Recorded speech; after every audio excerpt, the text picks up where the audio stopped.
EduFest Africa 2024. Make some noise in the comment section. Yay! Good evening, everyone. Good afternoon, good morning, depending on what time you'll be joining this live broadcast. I want to officially welcome you to EduFest 2024. It's going to be an amazing time in the next 4 hours and in the next 1 day, with which we'll be concluding the session. I'm super excited to have you all, and I'm very happy to say welcome. If you can hear me, I want to know that you are excited to be in this beautiful gathering today. So if you can hear me, if you can see me, let me know your name and where you're joining from in the comment section. You can tell from the banner, my name is Oilola Onotade, and I'm most excited to be your moderator and your host for this session. Guys, it's time to get into your excitement garment because it's going to be a thrilling and powerful session tonight. Let me see your comments in the comment section. Let me know how excited you are. Also, let me know your name and where you are joining us from. This event is hosting over 2,000 people, and I'm super sure that we'll be having people join us from all over the world. I'd like you to share with me your name, your location, and how excited you are to be in this session today. Like a dream, it's already EduFest o'clock. Oh my God. I'm thrilled to have you join us in this powerful, impactful, inspiring session that we're about to have. I must ask you, have you seen the lineup of speakers? Like, did you take your time to study the lineup of speakers?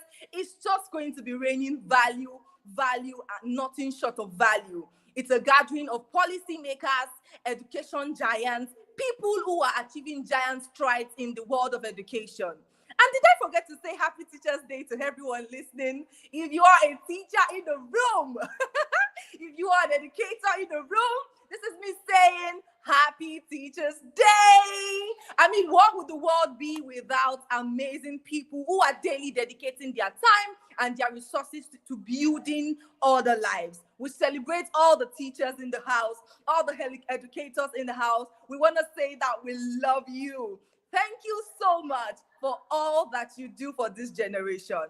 I can see your emojis coming in. Aren't you excited to be here? Aren't you excited to be here? The truth is that EduFest is not just an event. It is a force. It is a vision that is going to positively influence the world of education. I mean, the world is not even ready for what is coming upon them. But for everyone that is here listening to me, hearing me live today, I want you to adjust your seat because it's about to go down. All right, quick one. We're going to do something very quickly. If you can hear me, I want you to engage with me in the comment section. And you're going to tag somebody in the comment section and say hi to them. So if you see any name in the comment section, just tag them and say hello and give them a high five because we're about to go through this drill together. So we need to be friends, yeah? Yes, we do. So tag somebody in the comment section, say hi. I'm so happy to see you. Welcome to EduFest 2024. Woo! Make some noise in the comment section. Make some noise in the comment section. I am particularly excited about this session because I know that it is going to, in no small way, inspire so many educators. We're going to be learning how we can incorporate digital skills into the way we teach and learn. We're going to learn how we can improve our practices as educators. It's just so amazing to have such a powerful session, especially on such a delectable day like this. I want to celebrate you. Yes, I want to celebrate you. I want to celebrate you for taking your time to be here today. I will go a bit vernacular. Permit me to say na odogu you be, because you could have decided to be somewhere else today.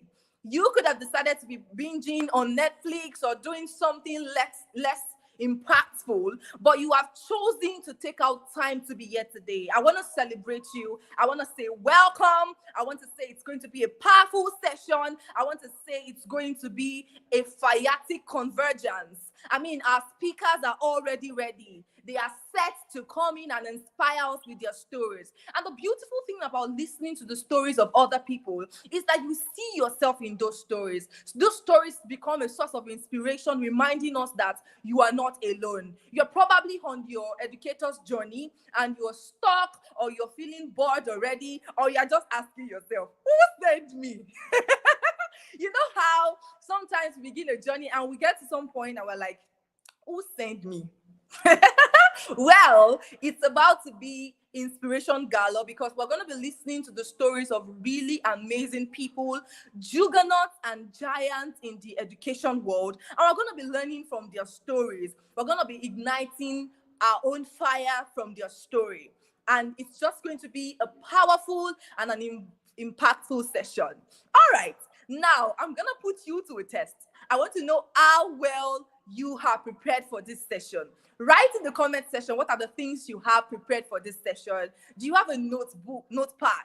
Are you ready to write? And also, what is the theme of EduFest 2024? Do you even know it? Have you even figured it out? So if you know the theme of EduFest 2024, do well to drop it in the comment section. Let me see how well you're ready to be impacted. Let me see how well you're ready, you're spurred and excited about this session. So let me know in the comment section, what is the theme for EduFest 2024? I'll quickly say this before we get into a very important session. Some people, don't say you edit from me, but I'm going to say it. Some people will be leaving here today with some really juicy gifts. Yay! I hope you're excited about that. So I encourage you to engage. Do well to drop comments in the comment section. Housekeeping rules. Please do well to engage. As the speaker begins to speak, do well to drop the points that stands out for you in the comment section. We never can tell. You could be living with a car key. Okay, Akasole Heritage, I see you. Okay, Emanuela, welcome. Thank you for joining. I see that you have your jotter and your pen. Nice. Abdulatif Ibrahim, hi. Ready to host you. I have a notebook and a pen. Chiku piece. Welcome. So, let me ask you for the last time. Are you ready for EduFest 2024? If you are ready, I would like you to make some noise in the comment section. Drop your fire emojis. Drop everything droppable. Let me know. Prove to me that you're excited to be here today. Prove to me that you're excited to be here today. Prove to me that you are ready for EduFest 2024. Come on, I see your emojis.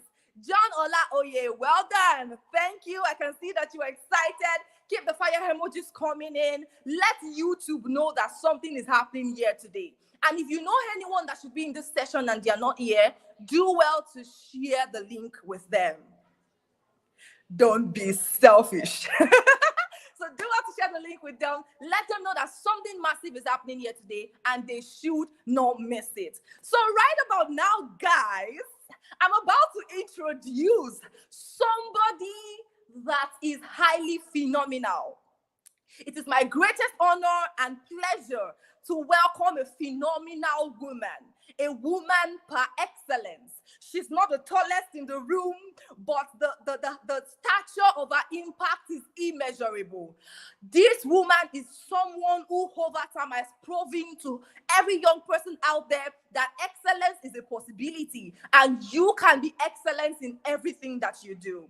I won't lie to you, I am particularly impressed, and I must comment how well she has taught English language. I must comment how well she has stood as a juggernaut in the world of education. We are most fortunate to have this woman in the room tonight, and it's no other person but Samantha Lazarus, the convener of this powerful session, to jam those ends together as I welcome the beautiful, delectable woman. Come on! Welcome. We're so happy to have you. We love you, and you now have the stage. Welcome. Thank you so much, ma'am. Thank you so very You're much. I welcome. hope I am audible enough. I hope I am audible. Yes, we Thank you can hear so you much, excellently. everyone. I can see the energy. I can see the fire emojis. I can see everything. Thank you so much for joining. It's a great privilege for me to have everyone here. You know, when this started, I was wondering, can it happen? Will it happen? In less than a month, how will it happen? So I was wondering. At a point, I wanted to just give up, but here we are today. I want to say congratulations to you all for being here. I want to say thank you for honoring my invitation. A special shout out to our speakers, our team members, our volunteers. I am grateful. A special shout out to you too for being here. It's such a beautiful one to be here today. And I want to assure you that in the next 2 days, you're not just going to learn, you're going to connect. In the comment section, I can see people tagging themselves already. Please, this is not just an event that you go and you would say, I learned that. No, no, no. You have to be strategic. You have to be strategic, connect with fellow educators in the comment section, learn as much as you can. And yeah, that's all. Thank you so much, everybody. I hope to see you tomorrow as well. Don't forget to share the live stream link. It's on the WhatsApp group. I'm going to drop it off here as well for you to share. Thank you so much, everybody. I am grateful. I am honored. I am super excited. Someone said in the comment section, egg, excited. I am jam excited as well. I am excited as well. Thank you so much, everybody. Thank you. All right. You see, guys, it's so rare to have somebody who is just an embodiment of a lot of fine things. Look at the fine face, and then there's the fine brain, and there's the fine mind. Are we not fortunate to be listening to such an amazing woman this evening? We're so happy to have you, and thank you for showing us your face before we dive into this powerful, powerful, powerful session. All right, without further ado, this is the part where everybody sits right on their seats. This is the part where you fasten your seatbelt because it's about to go down. Type it in the comment section. It's about to go down. Some of you will be falling off your seats today because it's just going to be a massive encounter. The value is going to hit you hard on your face. So do well to sit right on your seat so that you don't fall off. We would not be responsible for broken chairs or even broken bones. All right. So do do well to get ready for what is about to happen. So right about now, we are about to welcome our guest on stage. I will allow the presentation that will be played after now to do justice, but I just want to say one thing before we go into all of that. We don't always have the opportunity. We will not always have the opportunity to meet some people twice. So when we have the opportunity to meet these people directly or indirectly, wisdom requires that we take advantage of every minute, every second, and allow ourselves to be immersed in the wealth of knowledge and wisdom that they would be dispensing.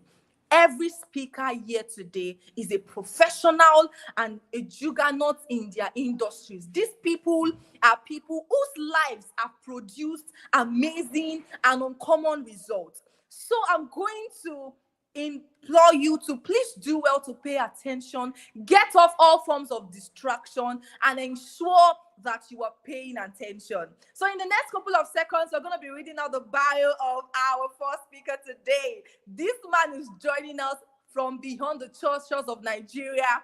He is an amazing man. While I was making my research on Instagram, I was just in awe of how much he's amazing. We'll be listening to the bio right now while we welcome our first speaker, Professor Christopher Korten. Let's have the bio. Thank you.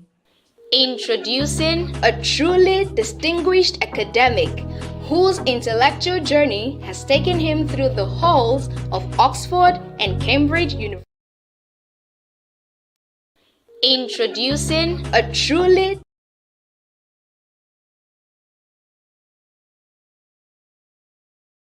Introducing a truly distinguished academic whose intellectual journey has taken him through the halls of Oxford and Cambridge universities, and now as a renowned professor at Adam Mickiewicz University in Poland.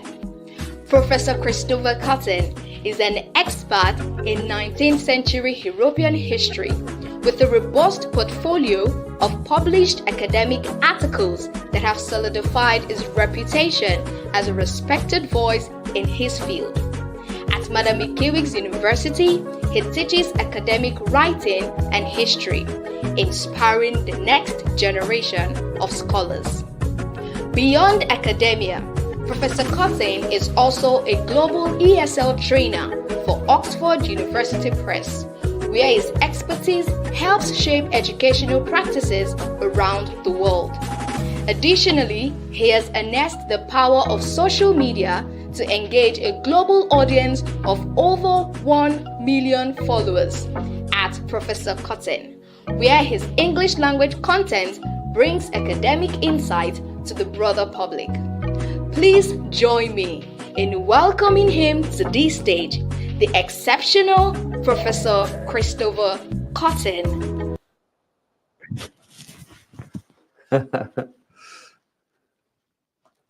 Hello. Wait a second. Can you all hear me? I can't hear you at the moment. All right. You're welcome, Professor yes. Korten. We're so excited to have you. Thank you so much for joining us today.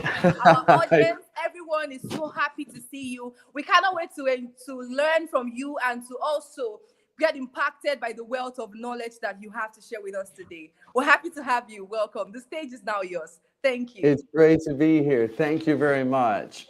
Now, I'm going to try to share my screen, and let's hope it works. Oh, let's see if it works here. 1 second. I think we've got it here. All right. Can you all see this screen?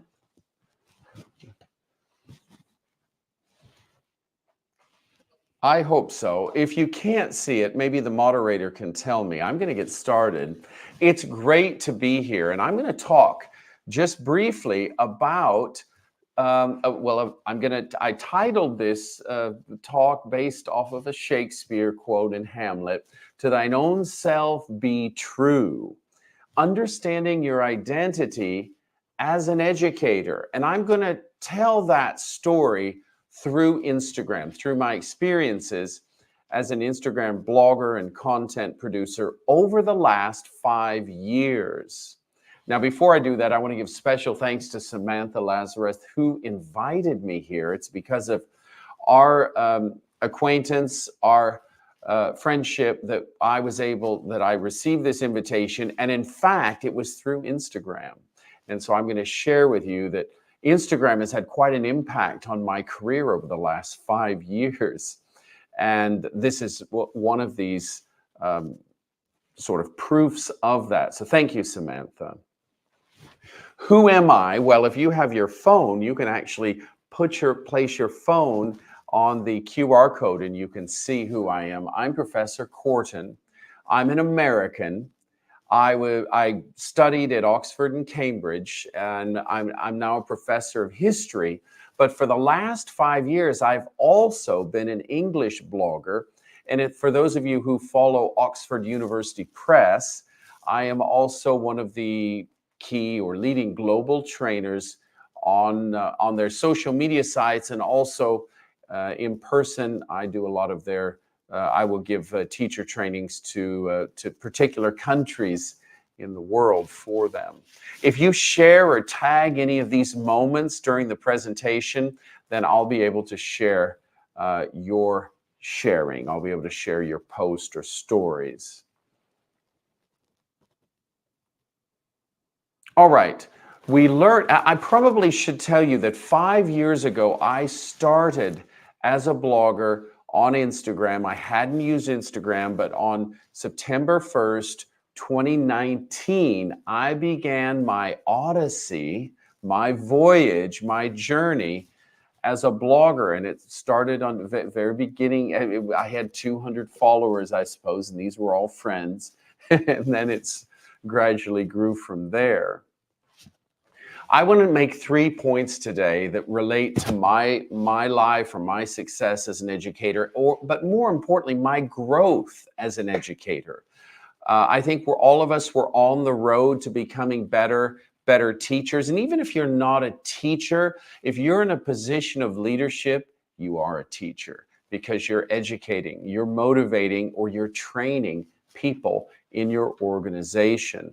Part 1, the first point I want to make is we learn who we are from our successes.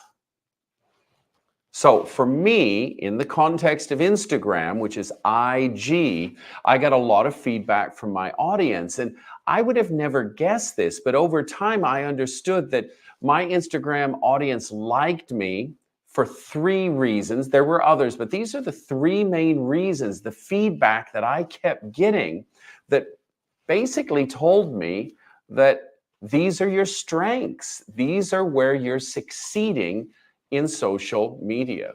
My ability to explain words or concepts. People thought they were clear, they were interesting, and they were understandable, which leads me to the second point. They liked my pronunciation. People would often say, I'm learning English, I'm at a beginner or pre-intermediate level, but I understand everything you're saying. It's a miracle. And so I understood very quickly that people liked my voice. And then finally, and this was difficult for me to understand early on because I was not comfortable in front of a camera, but people found me interesting to listen to or charismatic. Now, obviously, individual people have their own preferences, and so I'm not suggesting all of these are true for every person listening, but I understood these strengths of mine from feedback from my audience. And so the key idea of the first point is this: it's important to know your gifts as an educator. I emphasize my pronunciation. I gave pronunciation classes for years because I knew people wanted to listen. And I use that as a hallmark even today in my social media to make sure I have a good camera. And I hope my camera is good today. It should be. All right. My second point that I'd like to make is the following. We learn who we can become from our failures. We learn who we can become from our failures. Now, for me, I'm going to give you 2 points of teaching where I needed a lot of improvement. The first one was organization. I relied a lot on my ability to improvise. I think I'm decent at improvising, and I used it or relied on it way too much, which meant that I would come to lessons or come to any sort of teaching program not being the most prepared. And eventually, I got called out. I was criticized. And this, I understood, needed to be improved if I was to become an expert or a good educator. And sort of related to that point is with preparation and going a step further, is having a clear structure or program within the talk. This was another area that I wasn't very good at. I would talk a lot, but there wasn't a clear point. There wasn't clear structure.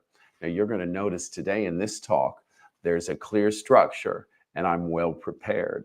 In other words, I learned from my past failures, and instead of getting angry at the criticism, instead of rebuffing what people were saying, I used it to improve. And because of that, this is the second key idea: view criticism as a fast track to growth. Put your ego aside, stay humble, and keep the mentality of a student, always learning, always improving. And this is what I try to do with every talk. This talk that I'm giving is unique to me. In other words, I created it just for this event. I didn't recycle an earlier talk. I put together all of my experiences and created something new. Why did I do that? Because I want to improve as an educator at every opportunity. And this leads us to the third part, which is new experiences provide opportunities to learn about ourselves as teachers.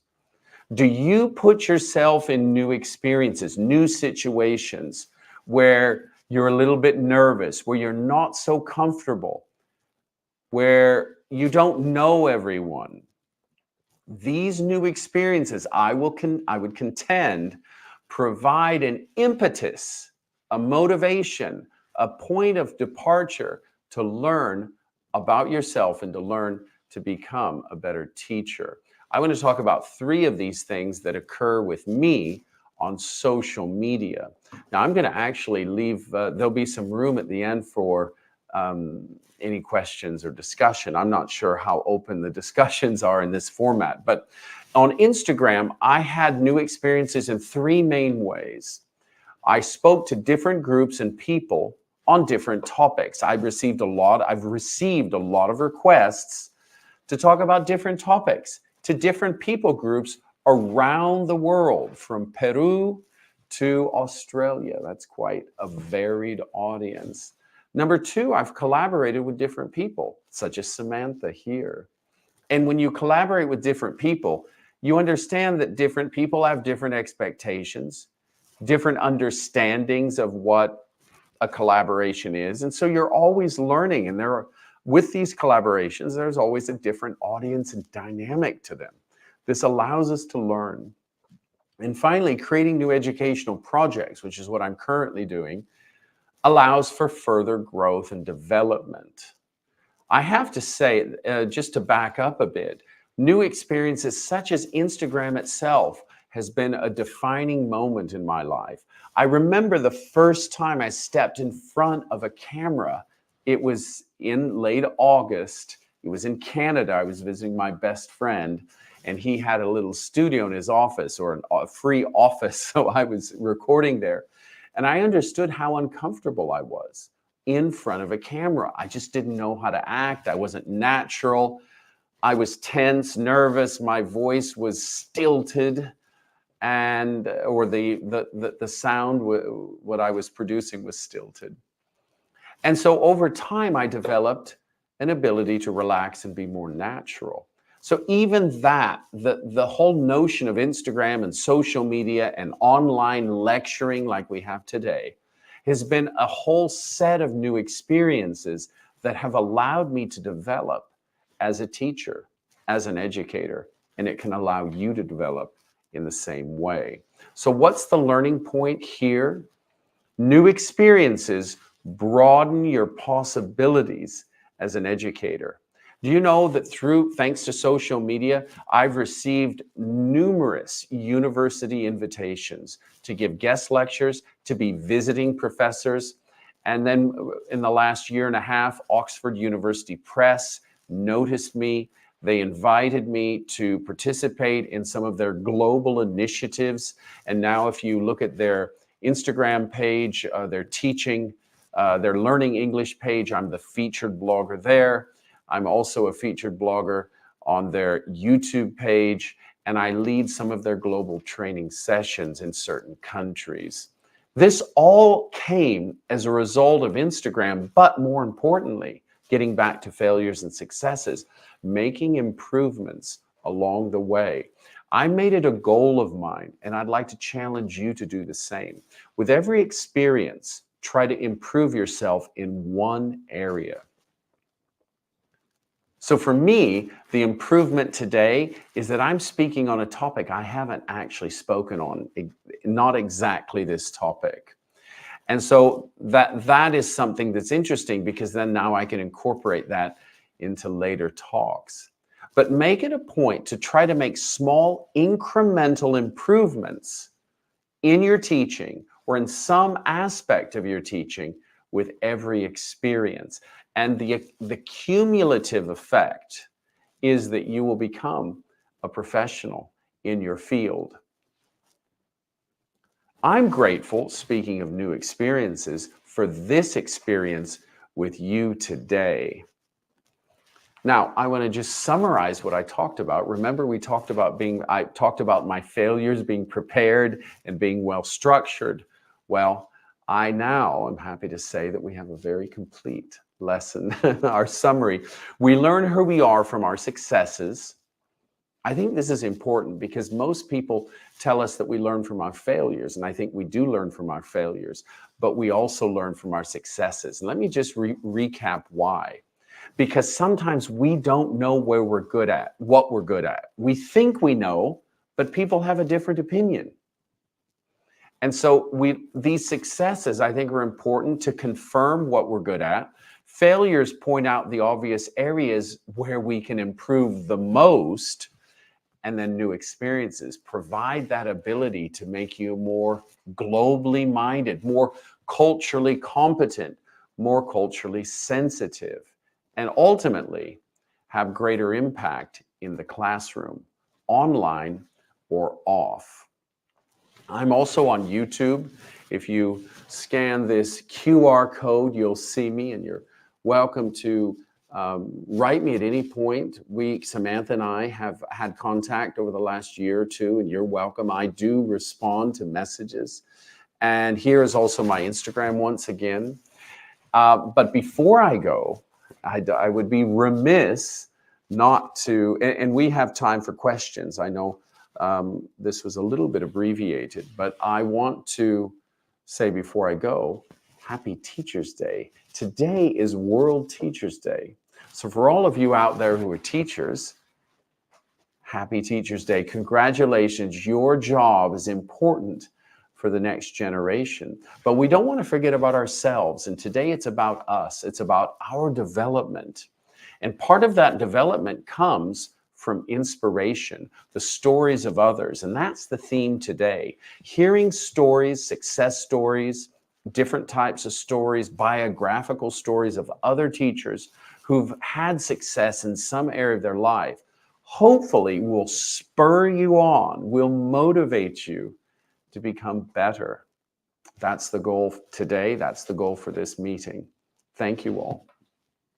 And I'm open if we have any questions or want to have a comment.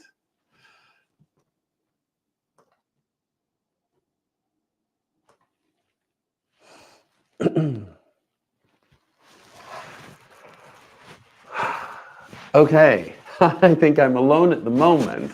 Hello.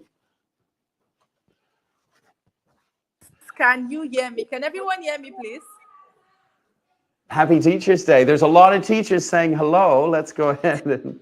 Thank you so much, Professor Korten. That was indeed an inspiring session. I would not even lie. I was personally inspired by your story. And I like how you were able to identify the strengths that you have and turned it into a leverage into making impact in the world of education. I'm super excited, and I know that everyone in the comment section would agree with me that that was an inspiring session. And I can see people already dropping the points that stood out for them. Guys, let's do that quickly. Drop in the comment section what points stood out for me. For me, the point that struck me is the part where you said that you were able to identify 3 things that people love about your content, about the things you were doing on Instagram, and how you turned that into a leverage, how they love your voice, how they love the way that you teach pronunciation. It's just so inspiring. And I think that it's a call to everyone out there to, while you're educating people, also take time to find out what are the things they love about what they do and allow that to become a leverage for you. Also, I like the part where you mentioned, I have that in my notes where you said, we learn who we can become from our failures and we learn who we are from our success. I find that quite interesting and inspiring. Thank you so much, Professor Korten. We will never forget this day. Thank you so much for inspiring us. Thank you. I can see people saying, thank you, Professor. Thank you, Professor. Thank you, Professor. So please let me know in the comment section if you have a question. I know that during the session, something probably came into your mind and you have a question you want to share. Okwetu is saying, thank you so much, sir, for this impactful session. We're so grateful. So we'll just allow, please, if you have a question, drop your questions in the comment section. But I just personally have a question before we get to read other questions. So the question for me is, the question I want to ask you is, are there times where in your journey of being an educator? Because going through your bio, I was having goosebumps when I was listening to your bio. It's just amazing. So was there any point in your journey as an educator where you felt like throwing in the towel, where you just feel like, oh my God, this doesn't work it? Was there any point like that for you? Or was it just a gala of, let's just keep doing it, I'm excited, I'm happy? Was there ever a day where you woke up and you're like, am I really sure about what I'm doing? We'd like to hear the part of the story as well. Thank you. That is a great question. And very often I thought, especially in the beginning, and I want to share, I think this is a point we can make for everyone. The beginning moments of any endeavor are critical. We think about the birth of any young, animal or person. It's critical. And, life and death is in the balance. And it's the same with our dreams and our endeavors. So I remember the first 9 months, I was consistently putting out videos and I was getting a rather modest response, let's say, but it wasn't growing in the way I thought. And here's what's interesting. People didn't like what I thought they would like in the video. I thought, wow, this is really clever. They never mentioned it was clever. They said something else. So yeah, I think the beginning can be dispiriting if you're not sort of understanding. Well, there are several things. I think you have to manage expectations, but here's a critical thing that I'd like everyone to remember. Know your value. And for me, what sustained me is I understood, I made an early decision in terms of identity to produce what I would say solid content. I wasn't I wasn't the most entertaining. I wasn't the most handsome or beautiful, but I tried to present solid content that people could learn from. And so I hung my hat on that and said, all right, it's not growing yet, but I know there's value in what I'm teaching, so I'm going to keep going and, sort of blindly hope it grows, and eventually it did. So yes, there were lots of peaks, but I kept this notion of, all right, I'm producing value, so I'm going to stick with it. So amazing. So amazing. Thank you so much for sharing that side of your story with us. Because I know that for somebody out there who has probably been pushing out content, been trying to give value to their world, and it just looks like you're not getting any feedback. You know how you can post a video, you spend like 2 hours recording the video, editing the video, and all you get is like 2 likes or 3 likes. It can be so frustrating. But I believe that everyone listening today, as they've drawn inspiration from your story, to know that the beginning of a thing might be messy, but if you keep pushing and you keep showing up, someday your work, your efforts are really going to pay off. Thank you. Let me add one more thing that I think can help everyone listening, because obviously people are here because they want to grow and improve. That's why you're here. So we're all on the same page. But let me just say this. In addition to sort of what I felt was value, I was producing value, but there was also a very selfish stream or strand of self-development. Do you know, I felt I was improving and growing as a person, as an influencer, as an educator. So, if you focus on your development and your personal growth, you have less time to worry about your success and failure outside, in the social media sphere. And that allows you to endure a lot more of the hardships. Amazing. Oh my God. I know this is going to be like haha moment for a lot of people listening and watching. Okay, I have a question from Rhoda. Rhoda says, as an educator, I get to have so many discouragements via low engagement on my pieces on Facebook. What can I do? Because it kind of weighs me down at times. Rhoda, you're not alone. Now, what I just mentioned could help you.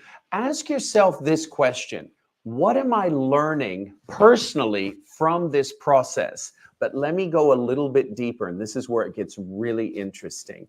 Not only what am I learning, but watch this.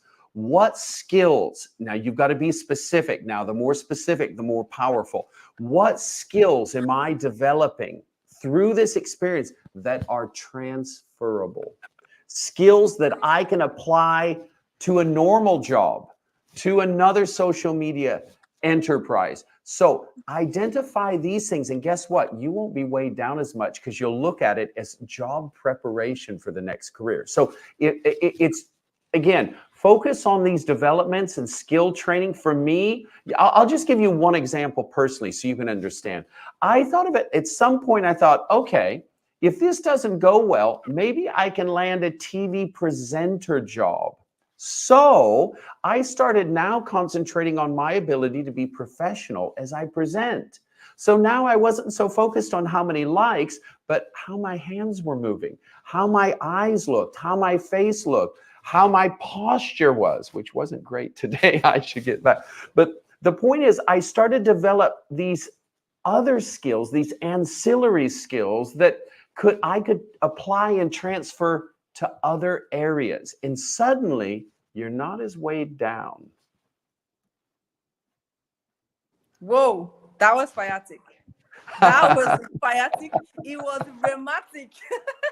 Wow, Rhoda, I hope these responses that you've gotten have helped you to reignite your passion. So keep pushing, keep thriving. Someday your voice will be heard on that global stage. There's another question from Omile Gontolokwe. My question is, how can you have improvement on areas where you don't really have strength on yet?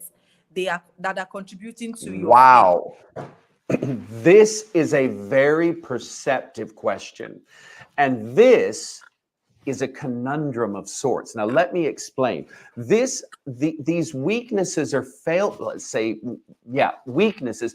It's a double-edged sword. And this is where good judgment comes in. And sometimes this good judgment needs to be from the outside because we are a little bit disillusioned on our abilities to improve that skill or really where we're at. But let me give you a little bit of advice that I hope will help. All right. For me, I had to determine, I'm going to talk about me and then you can apply it very easily to yourself. I had to determine, okay, this is a weakness. How important is it to improve it? And, to the overall effect of being a blogger versus, and then how much can I improve it? So you've got to look at how important it is to your overall enterprise, your overall goal. But secondly, you have to ask, in my DNA, what's my ceiling? How high can I develop this? Now, let me tell you the problem that I see over and over. And this is why we need an asterisk next to weaknesses and learning and, from our failures, because some people beat their head against the wall trying to improve skills that have, honestly, there's a low ceiling. So, for example, let's talk about voice and pronunciation. Some people, someone wanting to sound like me is not a very, you consider your voice a failure. I wouldn't ever think that. But if someone wants to change that, there are limitations in most cases. And so if you spend a lot of time in areas where there's not a lot of growth opportunity, it's a very frustrating endeavor. My advice is the following. Let me just repeat it because this is for everyone, including myself. Understand how important is this weakness to be developed in the overall structure of your, goals. And then secondly, what's my ceiling on that? And I guess thirdly, how much do I really want to improve it? And then finally, I might, if you're struggling, still get outside advice on that, because this is really important. Lots of people lose lots of time doing things they're not really suited for. So amazing. So amazing. Thank you so much, Professor Christopher Korten. We have another question here. Okay. I have okay, the question just went off. Could you please help to bring it back? All right, thank you. I have a question, Professor. How can an education student grow in public speaking? Okay, and handle fears while giving speech? All right, I'm gonna play the strong parent. You all know what tough love is, don't you? This tough love means sometimes you got to feel a bit of pain. My advice for most of you, now this is never for everyone, but for most people, what you need to do is for someone to push you literally on that stage, get you on that stage, break the ice and start. Let me tell you, just start, just do it. Time goes quickly. Suddenly it's over.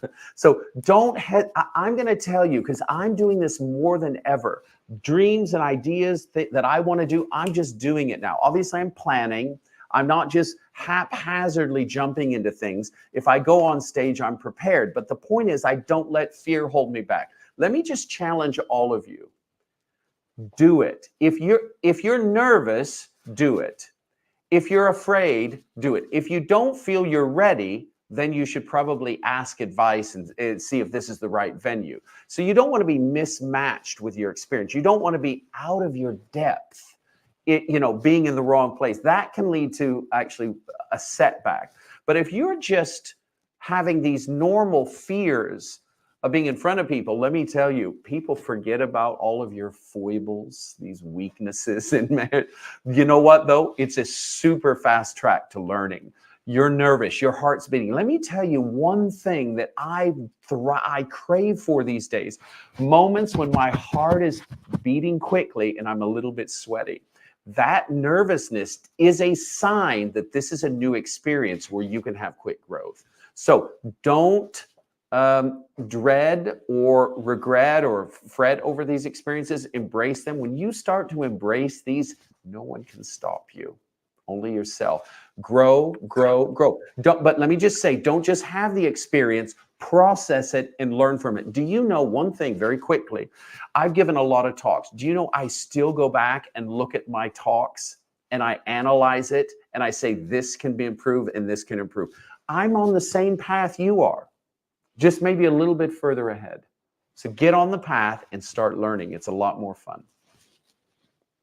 Amazing. Thank you so much, Professor. Yeah. I think this is the last question we would take. Okay. It says, how do you overcome people who don't take interest in what you're saying? This is a hard one. Now, being on social media for 5 years, when people tell me all sorts of bad things and criticisms, sort of inures you. It sort of thickens your skin and you don't feel the criticisms as much. Let me tell you, I take the high road. The high road is I don't engage, unfortunately. So if you can test me. If you write a real critical comment to me on Instagram, I just don't engage. It's not that I don't care. If the comment resonates, if I feel it's a fair criticism, I will say you're right and I'm sorry. I will acknowledge fair criticism. But sometimes people just don't care. They say you're boring or I'm not interested. I don't engage.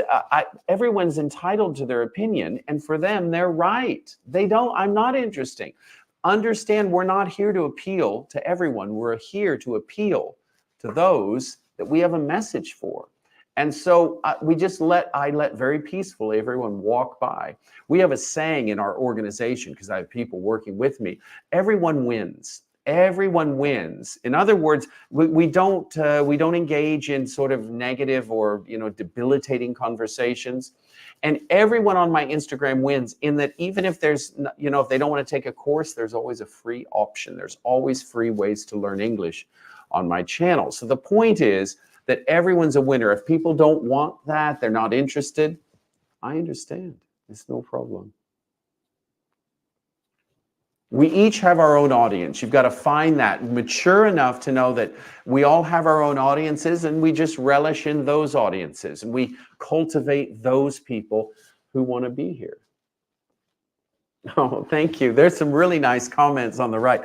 I'm really heartened to read these. Thank you so much. Thank you so much, Professor Korten.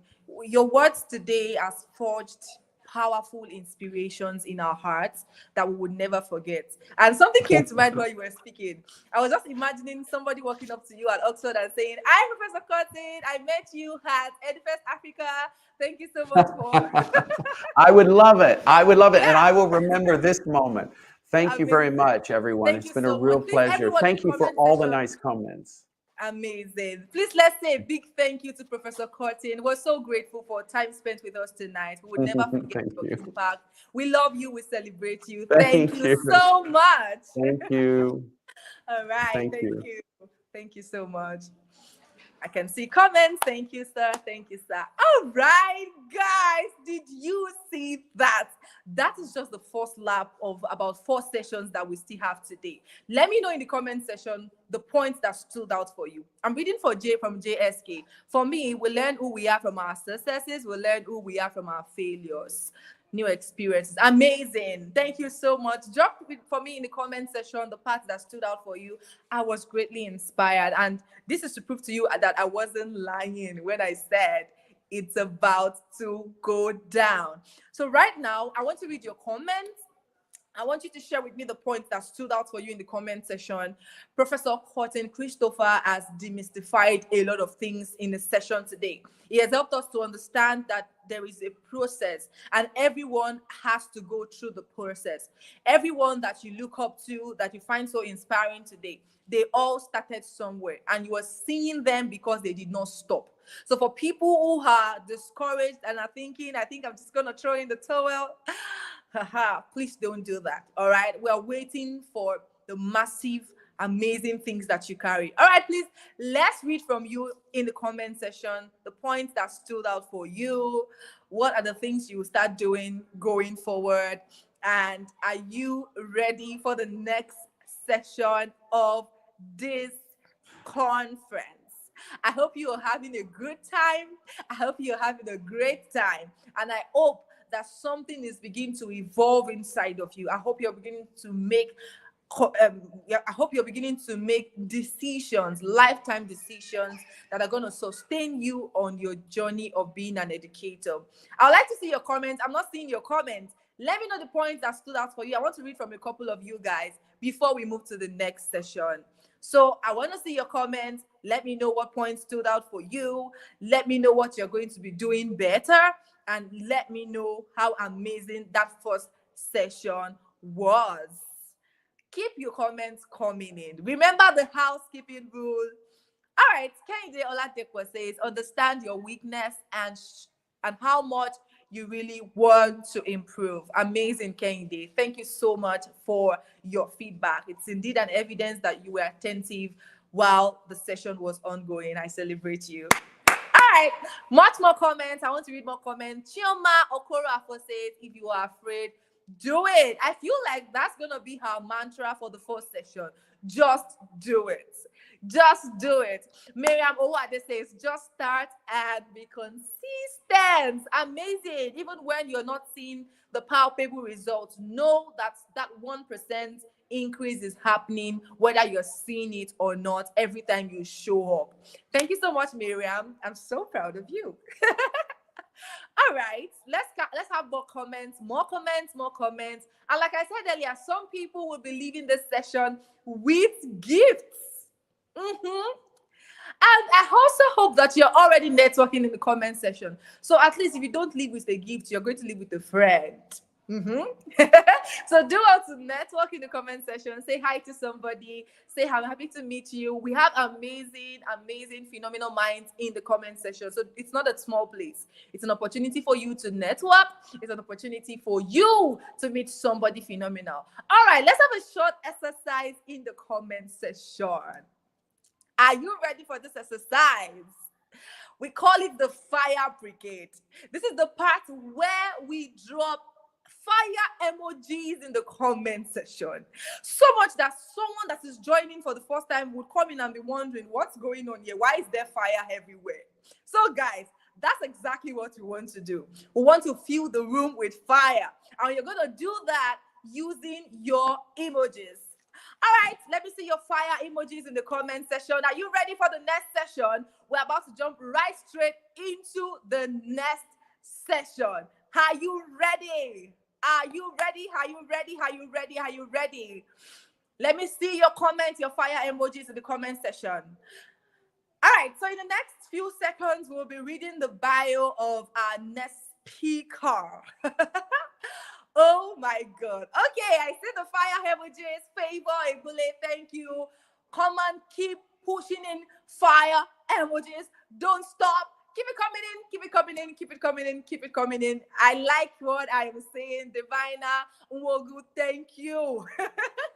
We want to set this room on fire, but I think we should be considerate because we have a session tomorrow. So if we burn down this room tonight, we might not have the opportunity to convert somewhere else tomorrow. So let's not burn down the room, but let's fill the room with the fire emojis. All right, right about now, we're about to welcome the second speaker on stage. Another phenomenal woman, a juggernaut in the industry of education. If you think that you've seen it all at the first session, trust me when I say this second session will blow your mind. So let's have the bio read out while we welcome our second speaker. Let's read the bio. Thank you. Introducing Dr. Caro Ngozi Anyagwa, a distinguished senior lecturer at the Department of English, University of Lagos. Dr. Anyagwa is a proud alumna of the University of Lagos, holding a BA, MA, and PhD in English language, with a specialization in English phonetics and phonology. Over the past 15 years, she has excelled as an educator, successfully teaching at both undergraduate and postgraduate levels, earning a reputation for excellence in teaching and mentorship. She has supervised over 100 BA and MA projects and has guided 3 PhD graduates, with more to come. As an active researcher, Dr. Anyagwa has published widely in esteemed local and international journals and is currently engaged in interdisciplinary research. Her passion for her field is evident in her numerous contributions to the academic community.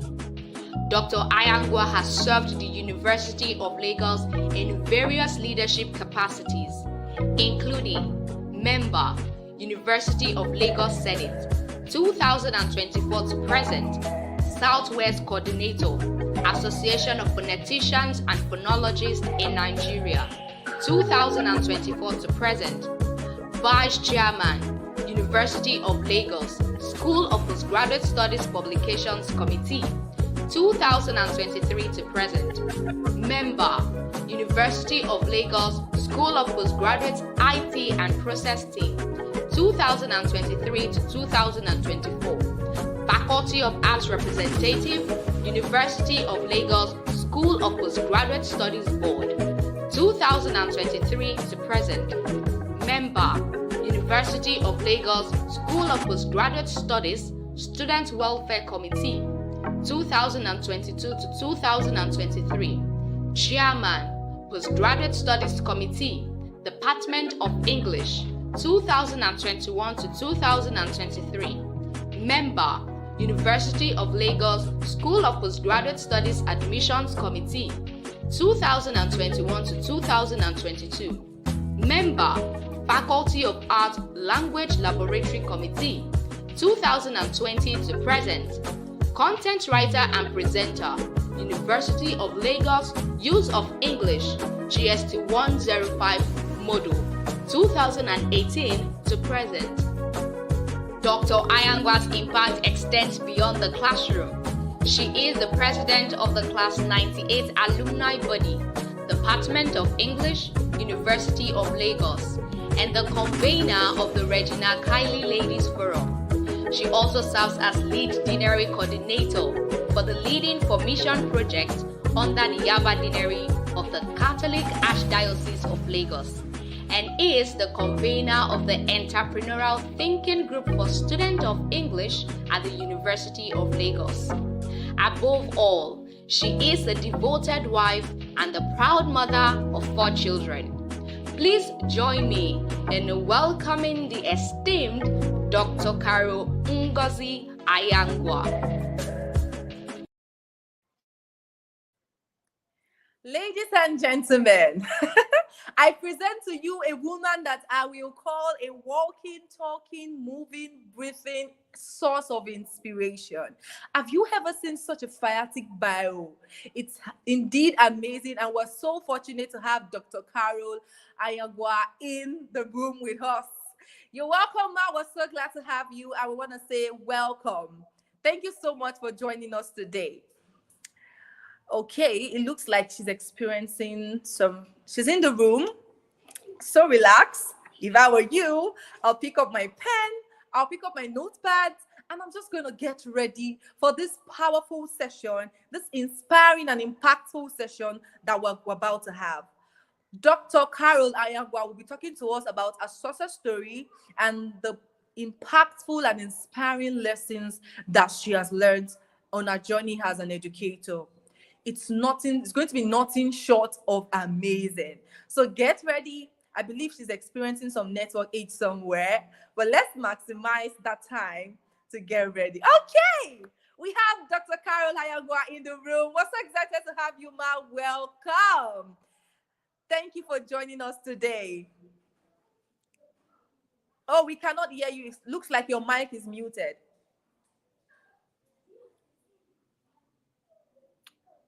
We can see you, but we cannot hear you.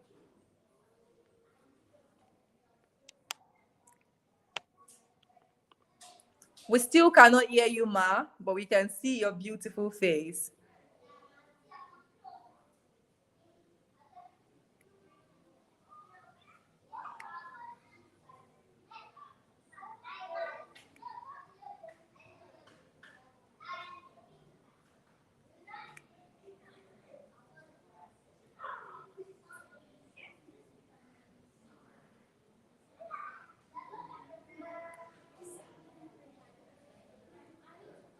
Is it any better?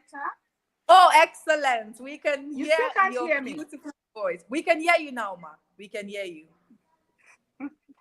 Oh, okay, that's nice. We're glad to have you. Welcome, Ma. Beautiful. Thank you very much. Thank you. Thank you for that introduction. Really robust. Thank you for a job well done. So good evening, listeners in the house, fellow teachers, lecturers, educators, whatever you want to address yourself as. And of course, my students, ladies and gentlemen, good evening. And a happy Teachers' Day to all of us. I'm really glad to be here.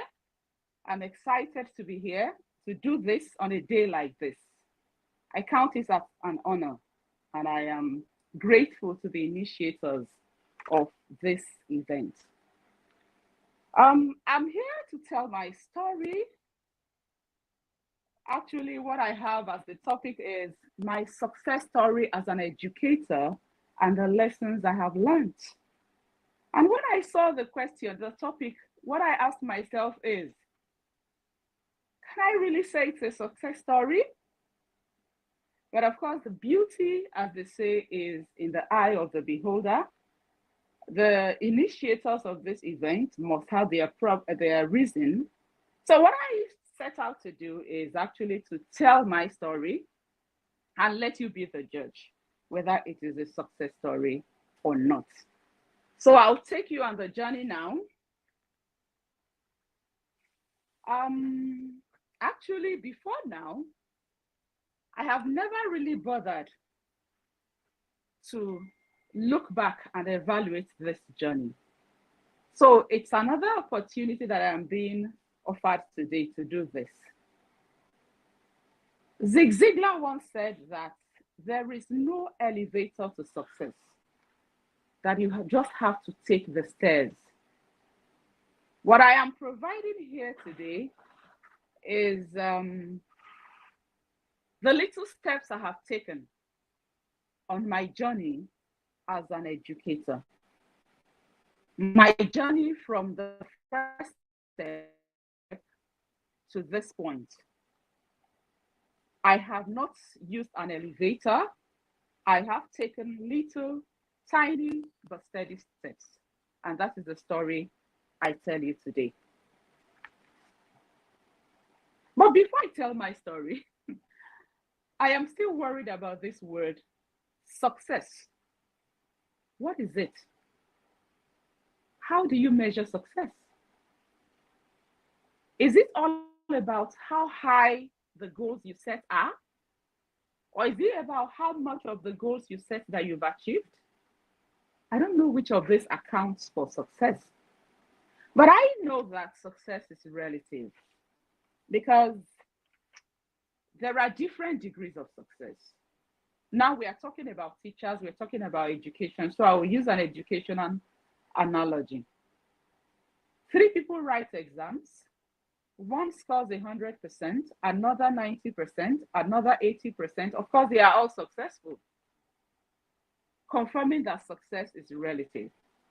So in telling a success story, generally we expect that there's an accomplishment, which is often unexpected and probably has involved surmounting some obstacles, some meeting some unfavorable conditions, and defeating all.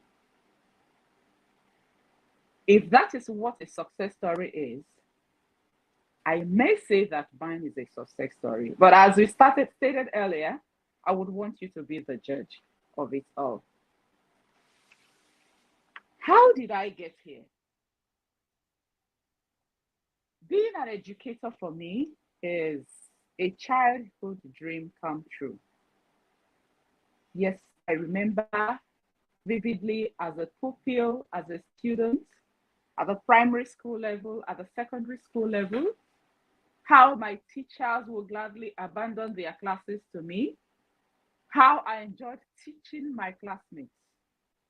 As little as I was with the cane on the board, I would have fun doing the teacher's job.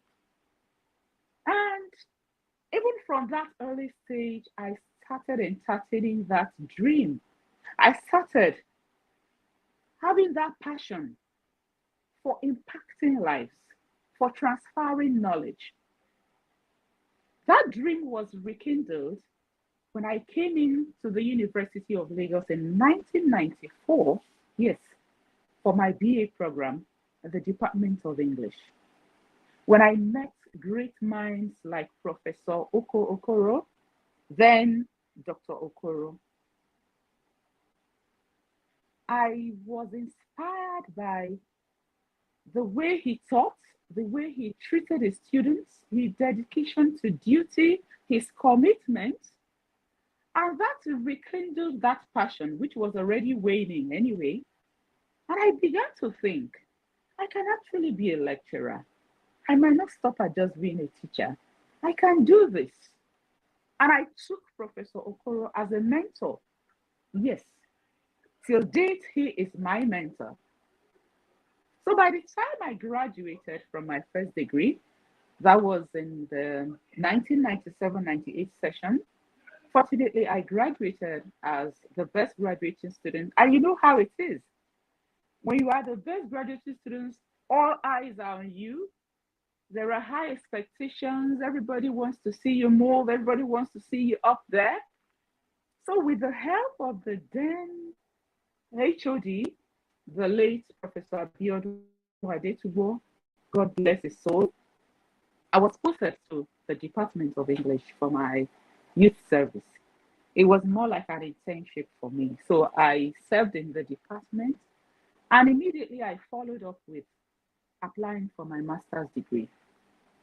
Back then, if you had a 2-1 or something higher, when you come in for a master's degree, probably you can apply as a teaching assistant, and you are given that role.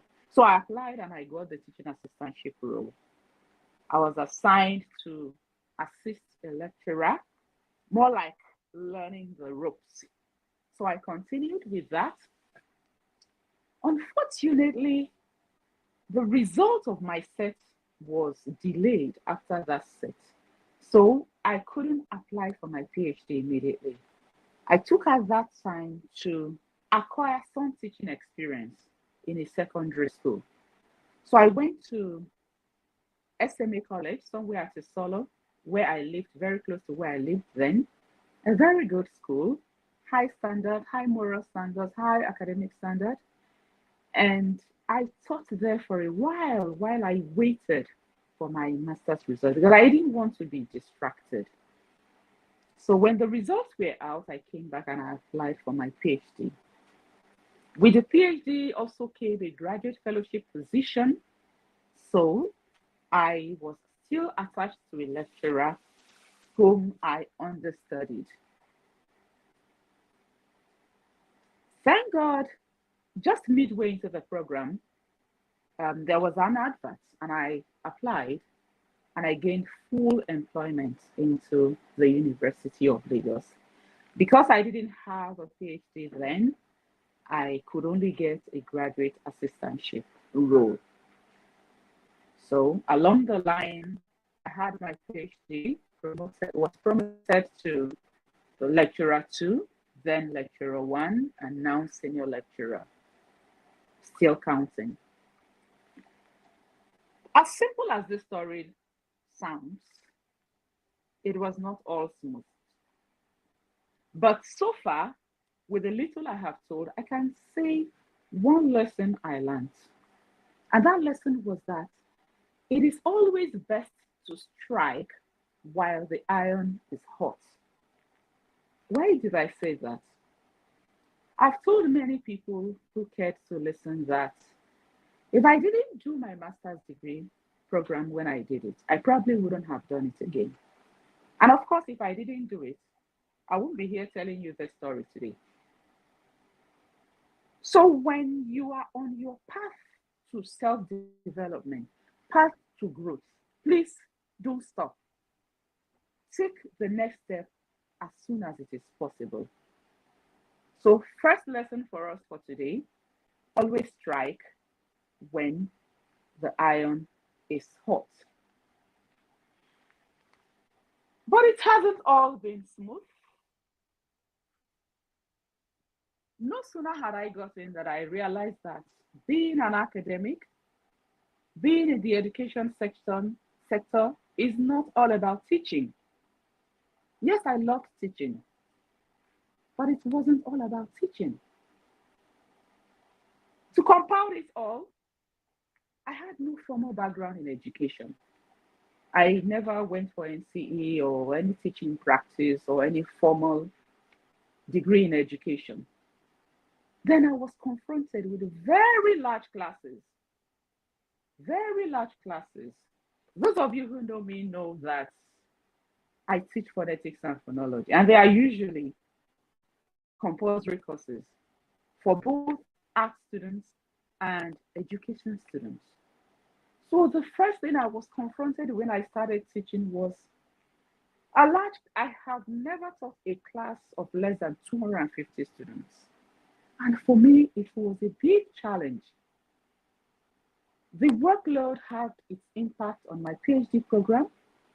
And I must mention that I got married during my master's degree program, which means I also had a young family to tend. The workload, the degree program, PhD, the family, all put together was a lot of stress. I had to find a way around them. What did I do? It was then I learned about work-life balance. I learned about work-life balance. And even though I'm telling a story now, I'm going to use this opportunity also to advise us, because so many of us are overwhelmed with one thing or another. I learned that as an individual, there are a number of activities competing for your time. You have your physical activities, your spiritual activities, your family, cultural activities, your work activities, your intellectual activities, your social activities, and you are just one person. From experience, I'm going to tell you today that the best way to make the best out of anything you are doing is to ensure that you live a balanced life. A balanced life. Ensure that each of these activities gets its fair share of your time.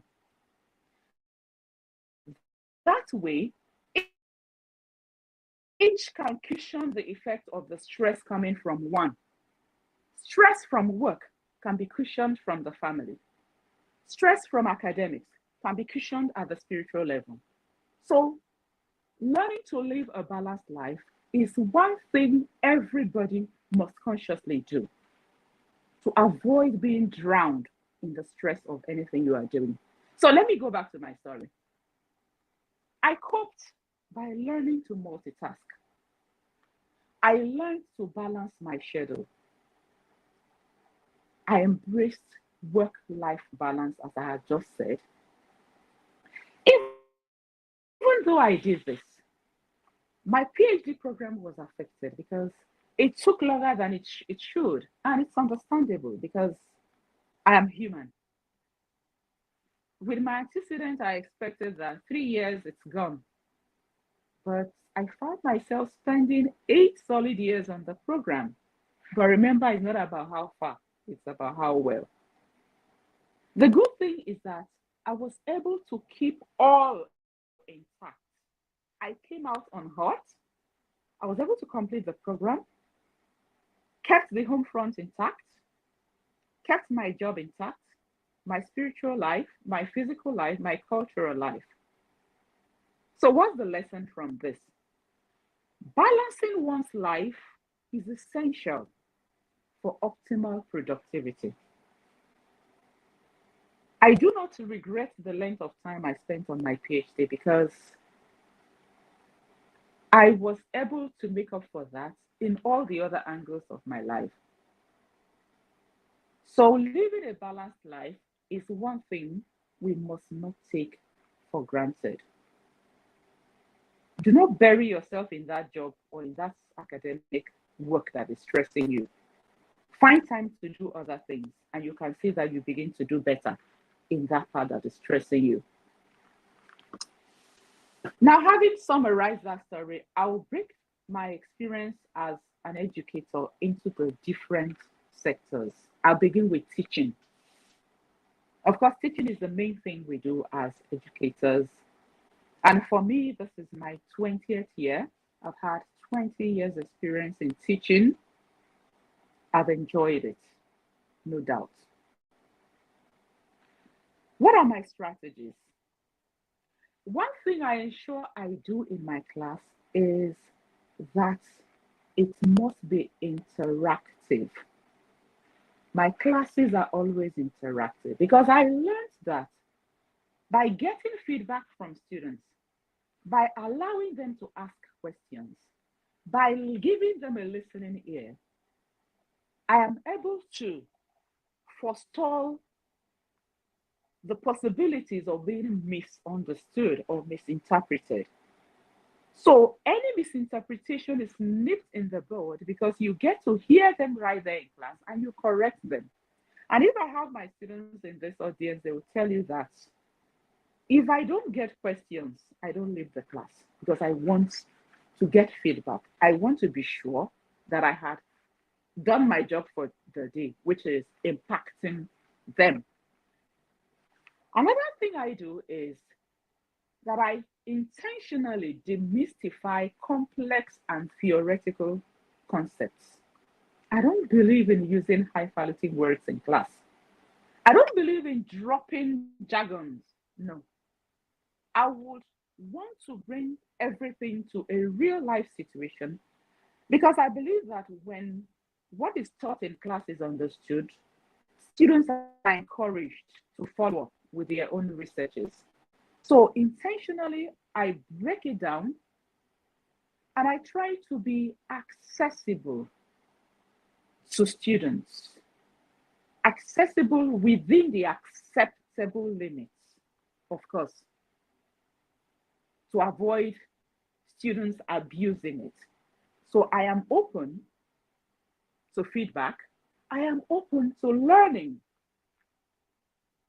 Yes, I am open to learning because at this time, there are concepts. Talk about digital technology, for instance.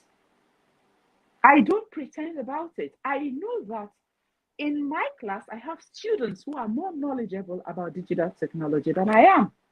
So I'm open to learning and I learn from them. And I'm proud to say it. Of course, when COVID happened, let me say, when I was employed as a teacher, it was all analog. Everything was pen on paper, blackboard, whiteboard, and all that. There was no virtual classes. There were no computer-based tests. But when COVID happened and we needed to review how we do things, I didn't find it difficult adapting because I had always had that open attitude towards learning. I learned from my students. I learned from everybody. So adapting was very easy for me. Yeah, I had challenges in teaching. mainly the large classes I talked about. Because teaching large classes means you also end up grading a large number of scripts at the end of the day. So that was a major challenge for me and still is. And what I have done to this is at the CA level, for instance, that is continuous assessment, I try to introduce computer-based tests so I can reduce that stress. Even if I can't do that for exams because of some university policies. So somehow we're getting around with the issue of having large classes and what to do with it and experimenting with new ways of dealing with it. But I would say that as far as my teaching is concerned, I have recorded a number of successes. With all modesty, I would say I have mentored a very good number of high-flying professionals. The good thing about being in a non-professional course, English, is that at the end of their studies in the department, my students diversify, many leave the English field and venture into different areas. And some have come up to become high flyers, even in the professions where they are. And I am glad that many of these people have passed through my tutelage. It is something I am very proud of. It is one of the fruits of being an educator. And of course, I consciously maintain relationship with my students even after they have graduated and the goodwill that comes with it. I have also learned some lessons as a student, as a teacher. What lessons have I learned? I have learned that one's passion is his or her best guide to a career path. I'm saying this for some of you who are still considering going into education. The educational line is one where gratification is delayed. So one thing that sustains you in that field is your passion. So please, if you have that passion, do not hesitate. My passion for education is the reason I am here, and I do not regret it, I dare say. Again, one lesson for me from my teaching experience is that learning is a lifelong project. I learn every day. I learn from everybody. I learn from my students. So if you are a student here and you hear me keep asking for your contribution in class, it's because I also want to learn from you. For you to be a teacher, you must be a learner, because learning is a lifelong project. Now, let me leave teaching, because the life of an educator is not all about teaching. You also have to do research. Yes. I must confess that I didn't see that coming. You also have to do research, especially in our kind of field here, where you either publish or you perish. You can also choose to publish and flourish. So I chose to publish and flourish. And for you to publish, you have to carry out researches. In carrying out researches, you still have this challenge of the workload, because research requires time. Research requires funding. And these two things are the challenges I encountered in carrying out my research. What strategies did I adopt? I started small. I started with familiar topics. I started with samples that were within my reach. I started with local conferences. I started with collaboration with colleagues. And from there, I have recorded a number of successes again. I have many long local and international publications to my name, and still counting. I also have strategic partnerships across disciplines, because when I talk about collaboration, I'm not just talking about collaborating with people in my field. No, I also collaborate with people across other fields. I collaborate with people in science, in the sciences, for instance, because what works now is interdisciplinary studies.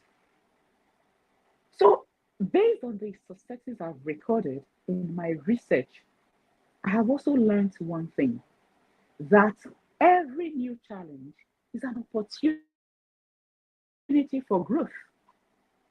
So when you go online and you read my articles and you read my publications, those are the fruits of my research.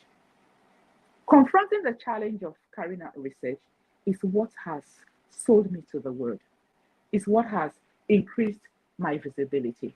So when you encounter challenges on your path, rather than seeing them as obstacles, please remember that today I said every new challenge is an opportunity for growth. Again, it doesn't end with teaching and research. I was yet to learn that as an academic, as an educator, I also had to get involved in community service. I don't know if you ever heard about that. Because being an educator is not just about teaching, it's not just about research, it's also about giving back to the society. And that was also a challenge. It was a challenge because looking around me, I saw several problems to solve, several lives to touch, both within and outside the university community. Students in the faith communities, in the professional organizations one belongs to, and limited time for this. So what did I do again? I always start small. So please never underrate small beginnings. I started small. I focused on the female gender. I set up small organizations, small groups, creating entrepreneurs among women, among ladies. And recently, in the last semester, I had extended it to my students. And I created an entrepreneurial thinking group for students of English. I want to believe that some members are here today. And what is the goal of this group?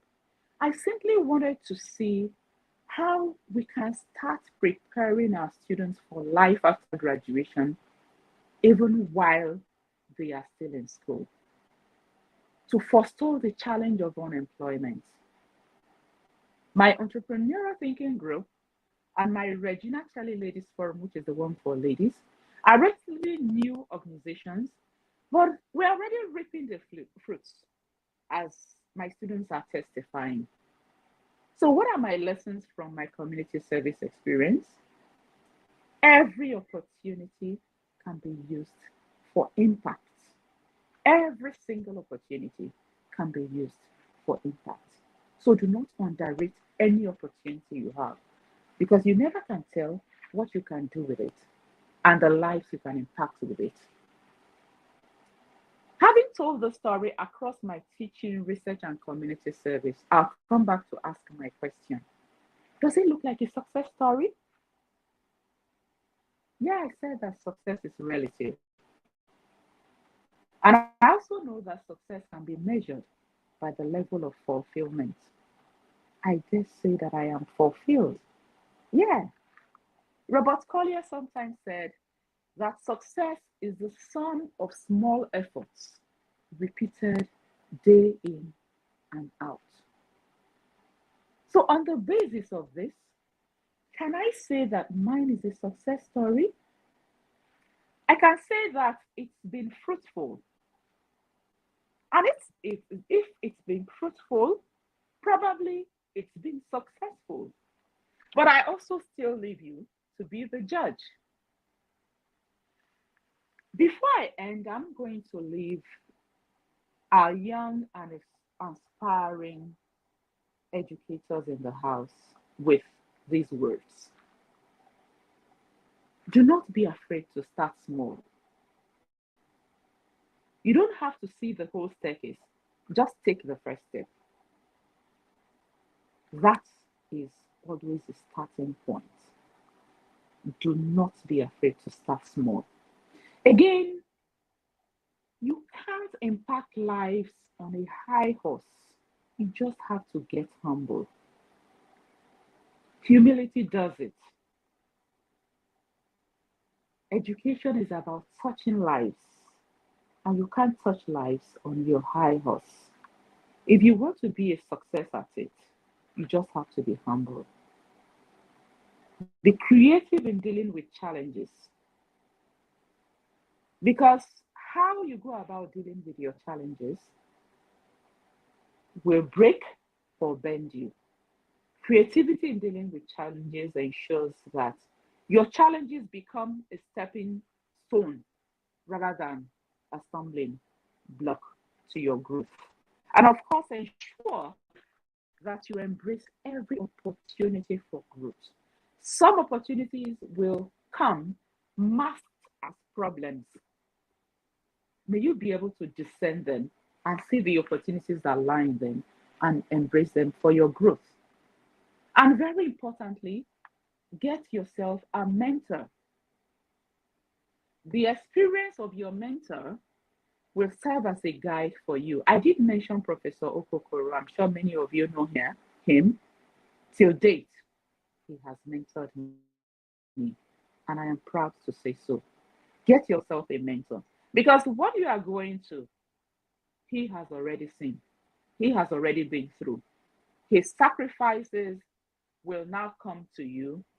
His experiences will come to you as a guide, so that you don't get to repeat their mistakes, because they are already there as a guide to forestall that. And always collaborate or partner with colleagues if you want to achieve something big. It is often said, if you want to go fast, you can go alone. But if you want to go far, you have to move with others. Collaboration is the key to success in this profession now. And there is no need to cut procrastination. If you must take any step, please, the best time to take that step is now. Avoid procrastination. And I'm going to round off by encouraging you on this path, particularly those of you who want to be educators.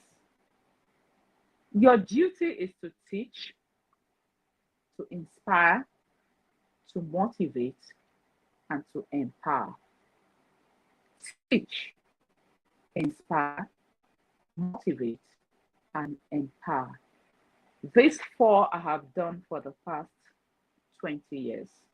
And I leave you to be the judge if the story is indeed a success story. Thanks for the opportunity to tell my story. Thank you. Oh my God. Wow. Ladies and gentlemen, you would agree with me that we're so fortunate to be listening to this inspiring story tonight. Thank you so much, Dr. Carol, for pouring out yourself, for telling the story from the depth of your heart and helping us to see ourselves in your story. I'm going on with a mantra tonight, deducting from the things that you've said. And that mantra is time. T stands for educators. We're out there to teach. I, inspire. M, motivate. And E, empower. Thank you so much for pouring out You're yourself. welcome. Thank you for sharing this amazing story with us tonight. Your story is indeed an evidence of resilience. It's an evidence of hard work, and it's an evidence for never settling for less, embracing the process of starting more and aiming higher. I know that our audience today have picked amazing lessons from your story today, and these stories will remain with us even till the end of our lives. Dr. Carol, thank you so much. I am personally saying thank you, because during your session, I was having goosebumps, and I'm like, is this an encounter? Is it an impartation session or what? All right, guys, so let's say a big thank you to Dr. Carol. Thank you so much, Ma. We appreciate you. Share with us in the comment section what part of this story stood out for you, the amazing highlights. Oh, Tosin says, what an inspiring story.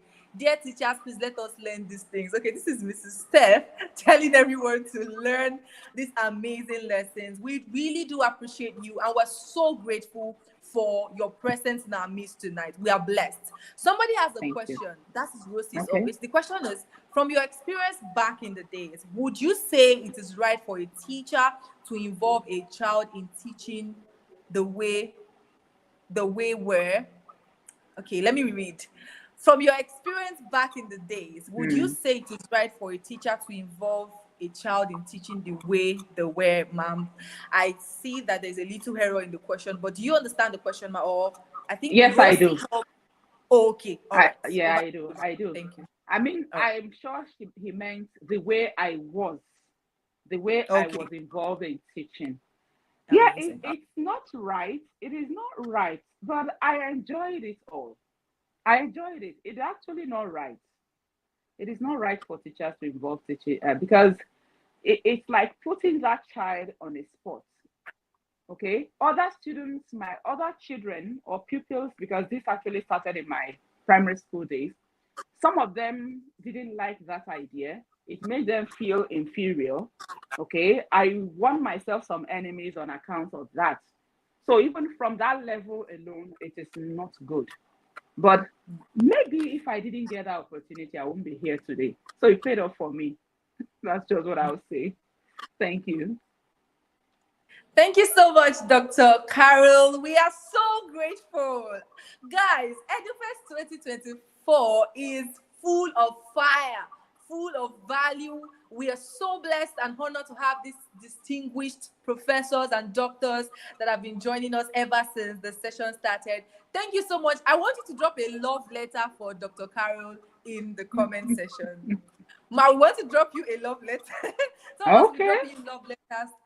Just express how excited you are and how happy. Someone says, thank you for equipping us both in and outside the classroom. We're so grateful, Ma. We appreciate you. I want to say thank you so much. And we want to say, do well to enjoy the rest of your night. We love you. We appreciate you. And we celebrate you. I love you too. I love you. All right. Good night. Bye. Bye. EduFest 2025, nothing short of amazing. This is, whoo, I can't even lie, I've learned so much tonight. And believe me when I say we still have 2 sessions to go. Unbelievable, right? But that's what the truth is. All right, so we're about to read the bio of our next speaker, another amazing, phenomenal woman. Stay tuned, stay connected, don't leave. Let's have the bio. Thank you.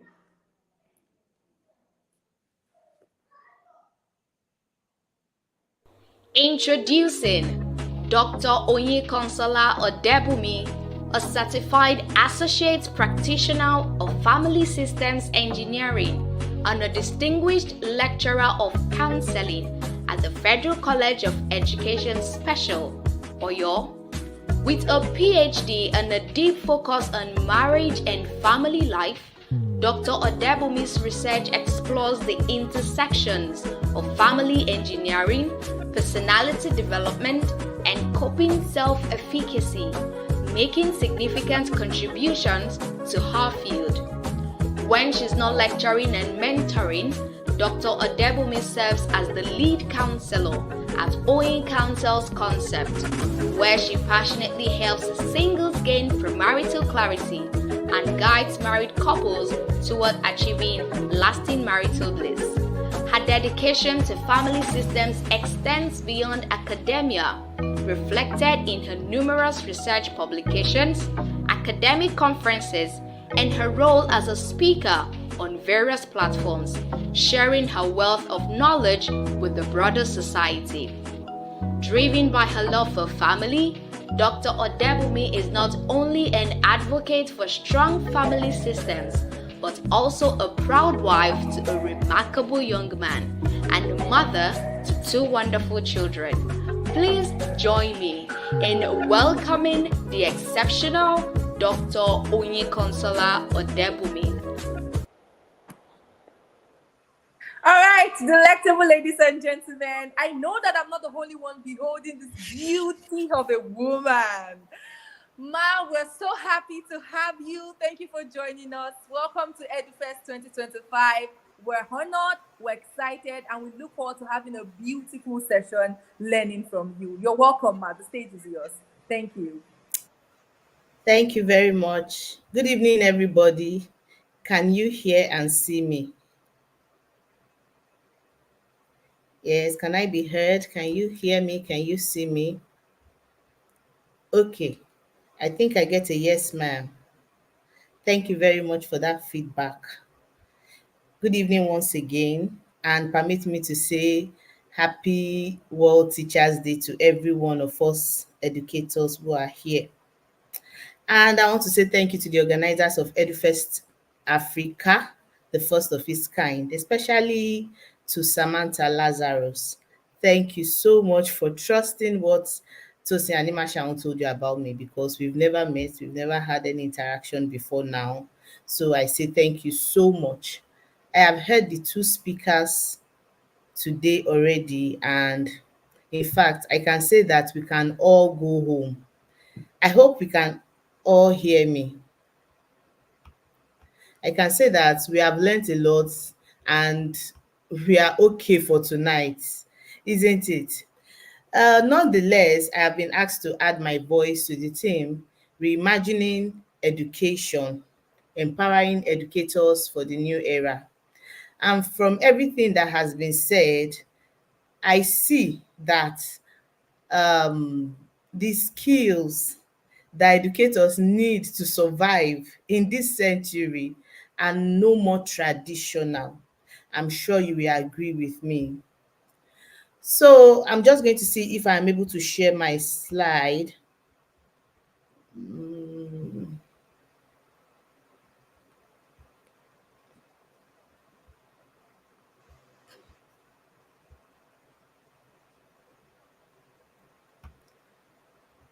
Please, can we all hear me still? Can I be heard and seen? So the topic given to me tonight to speak on is my success story as an educator and the lessons that I have learned. What if I start by telling us that I did not intentionally become a teacher, but I eventually became an educator? Because it is said that an educator is not just someone who teaches. An educator is a mentor. An educator is someone who gives social and moral instructions to those who are coming after them. And secondly, I would say that I found myself in this practice by the power of the tongue. So I'm just going to tell us a story. After my story, just like Dr. Carol, then I will allow you to be the judge, my listeners, if it was a success story or not. Okay, so I remember that my parents always wanted me to study accounting. And can you see my screen too? My parents always wanted me to study accounting, like I said. And for many years, I tried to study accounting. I tried to, write JAM until, like they say, I wrote JAM till JAM jammed me. But accounting was not forthcoming. As a matter of fact, do you know that it was like I never passed JAM because of accounting. For this story. And then I remember that I went back to do IJMB. And during my IJMB time, I know that I took accounting. One of the courses I took was accounting. And at the end of every accounting class, I would just weep, I would cry because I could not understand the thing. But in the process of all that, I know that people used to come to me as young as I was then, and they would say that, Oyin, they will come and tell me whatever it is they were going through, and I would just give them really solid advice. So one day my cousin, I did my IJB in University of Jos. One day my cousin told me, she said that, why do you want to study accounting? I mean, when you talk to people, your advice, your counsel has substance. And when she said that, I thought about it. Is there a course that I can do that will help me? Is there something that I can do that will help me to further this talent that is within me? And when I checked, there was guidance and counseling. But I thought it was going to be counseling psychology. Lo and behold, when I checked, it was counseling, it was guidance and counseling in education. What? Education? Who wanted to do who wants to do education? Of course, definitely not me. But here I am today. I remember that when I was in the university, because just like Dr. Carol said, when you come out tops or you have a very good 2-1 and above, there is every tendency that you will become what do they call it now? That you will become a lecturer, or they will just absorb you in. So that was what my friend and I did. Now let me remember to say this. For me, I have a very peculiar background story as it relates to my family, and education was my way out. Till today, I will say education is still my way out. And because of that, I knew my why. My why, the reason why I was in school was because that was my way out. So I gave it everything that I had. I just had to come out the best. Coupled with the fact that in my family, that course, guidance and counseling, was relatively new to them. I think I was the only one. I was the first one rather, and I think I'm still the only one who has studied that course in my family. The funny thing is that one time my grandmother said, are you saying that you are going to become a political counselor? I said no. So I had to school her about what it is. So because of that, I gave it my all, myself and my friend Halima. And then, we continued. Then TED Fund in the University of Jos, we're putting up some structures, some new structures, and we'll go there just because it was a new structure, and we'll say that this is going to become my office, this is going to become your office. And then, do you know what? We'll be visiting ourselves. We're just saying it, forgetting that there is power in the tongue. Of course, after you do counseling, first degree in guidance and counseling, they will say that you have to further. That means you must have your master's. If you have just your first degree, they say that you cannot be regarded as a counselor yet until you have your master's. So of course I had master's in mind, and a few years down the line, I came to the University of Ibadan for my master's degree. So the hustle started. But because, like I told you earlier, for me, education is the way out. I put in my all again. I had a PhD grade, and I had the opportunity for this job that I'm currently doing, which is lecturing. You people like to call it lecturing. Me, I like to call it teaching. And the first question I was asked was, what class of grade did you come out with from University of Ibadan? And I, proudly said I came out with a PhD grade, and that was how I got that job. I got that job thinking it was a joke. So I could relate with many things that Dr. Carol said. I got that job thinking I was just going to teach. After all, I've done teaching practice before. My first challenge was my first day in class. My first day in class, I think I had about 300 students in class. Those in my institution know how large general courses can be. And I thought I was going to be observing until they said, Odebunmi, come and teach. And because of my nature, I'm the person that will just say, whatever it is, we just rough it, we must do it. And that was what I did. That was what I did in class that day. Anyways, were there challenges on the way, or are there still challenges? Yes, there are. And really, the challenges that I would say that I found, I have to rush because of time. The challenges that I would say that I found on my own way, I'm going to be talking to parents, I'm going to be talking to students alike and my colleagues. The first challenge that I had was the challenge of my parents picking what I'll study for me instead of watching me to understand my calling, to understand my purpose in life, and to, gear me towards that direction. My parents wanted to live their lives through me. So here I'm going to be talking to parents that please live your lives and allow children be children. Allow them live their own lives. The sweet thing is that there is always a second chance as long as you have life. you have another opportunity. If as a parent there is a course or there is something that you really wanted to do but you could not, as long as you're alive, you can still go back and do it. You can still go back to school. But please allow your children. That means we have to be careful watching these children, looking at what their gifts are, their strength, their talent, what they have been called to do, and get them in that direction. I am thankful today that my cousin was the one who found this out about me. Maybe I would have been in the wrong profession and I would have been frustrated. Okay, so that is one. Secondly, when I got into the classroom, the very large higher institution classroom, I found that the attitude of students towards learning has changed. I mean, it was like they did not know their why. It's like students did not know. It's not generally. Of course, there are a lot of students in my class or in my classrooms who still know their reason for being in school, but it was like many of them did not know their why. So because of that, their attitude wasn't encouraging.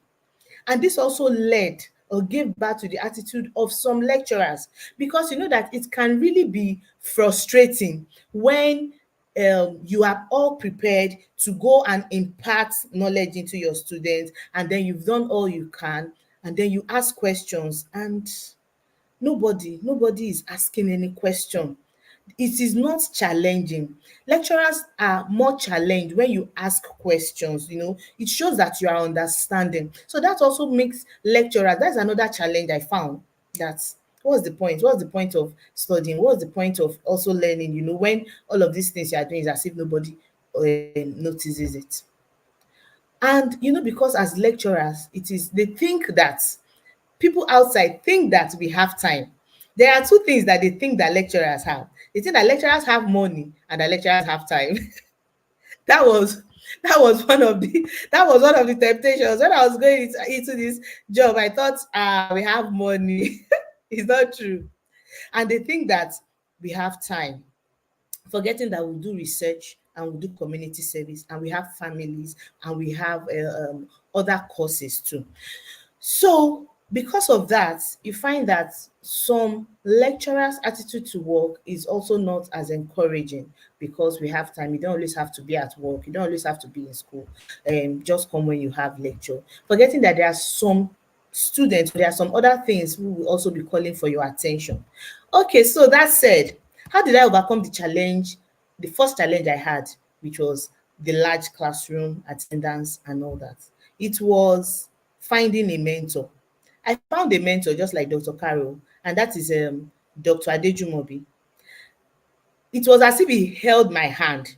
I'm still a young lecturer. I've not stayed too long in this practice. I've just stayed about 7 years teaching. But do you know that it's as if I have stayed more than 7 years because of so much that I have learned in the process. So Dr. Odebunmi held me by the hand, and he was always there for me. He was always there when I had any challenge. He would be the one to tell me how he went through it.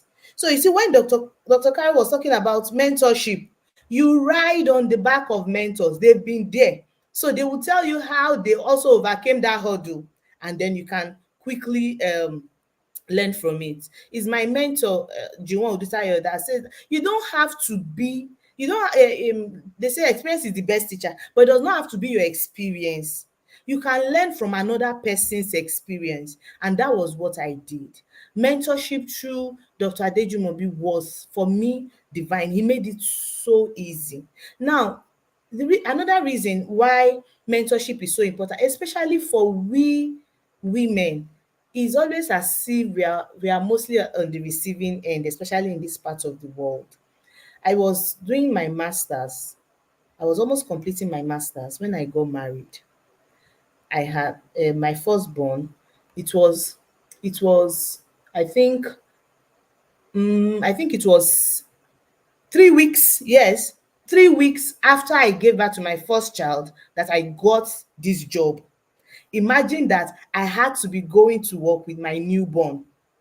So it's not always really easy for women like that, because of course in a marriage is the woman you find carrying the baby, not the man. So the woman will mostly carry the baby everywhere. So that is why it is also good that you have solid mentors behind you who will help you, who will tell you how to go. It will make it easier for you. So those were I hope I'm not being too fast. Naturally, I'm a fast talker. Then because of time too. So those were the challenges that I faced. Now, post pre-COVID era, it was still safe for anyone in any profession to say that I don't know how to use laptop. I don't know how to use some applications. I don't know how to. It was still safe, but post COVID, nobody had any excuse about that again. So you had to, and I had to integrate traditional learning with digital tools to help. I mean, there were situations where we'll have to create a WhatsApp group. Let us talk on WhatsApp. Thank God for WhatsApp, for instance.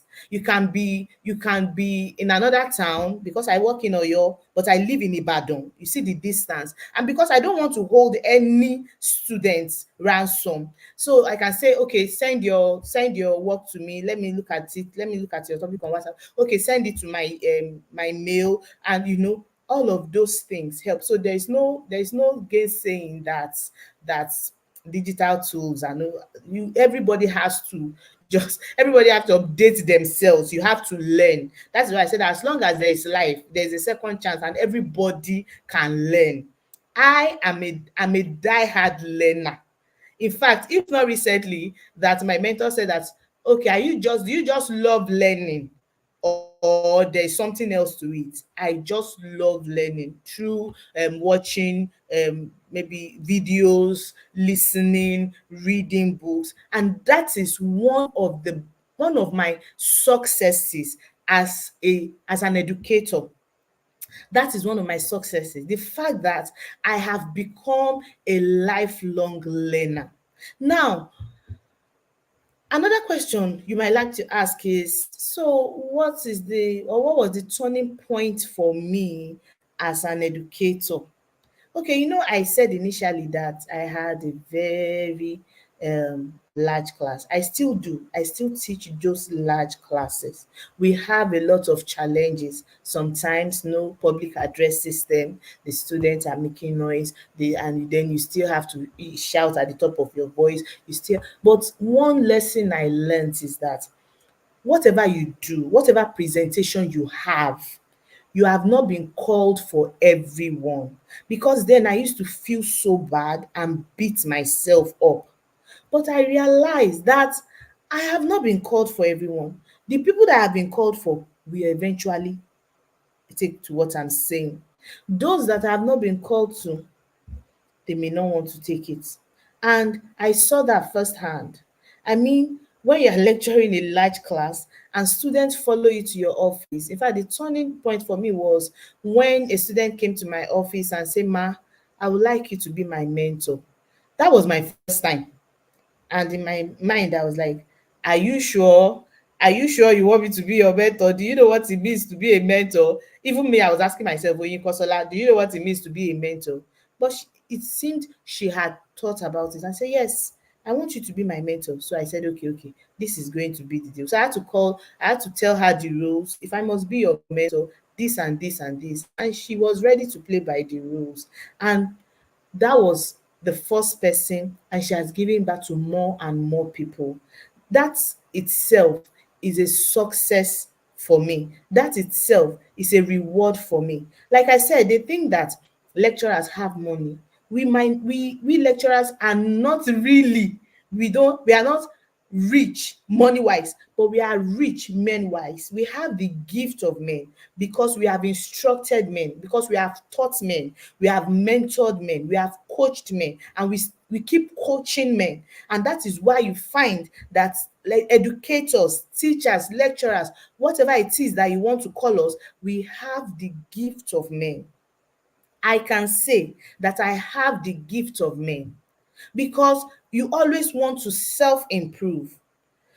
That is another success for me.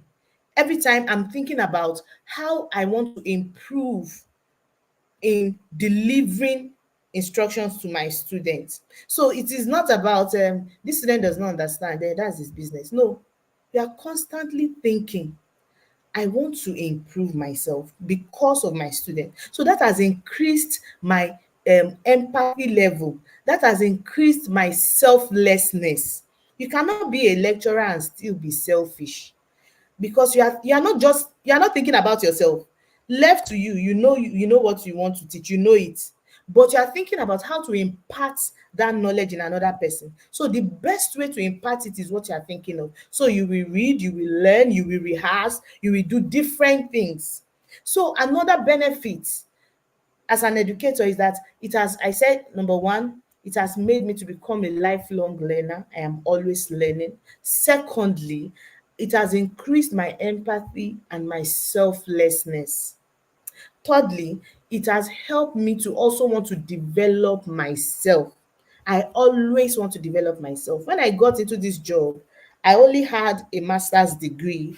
I had a first and second degree when I got into this job.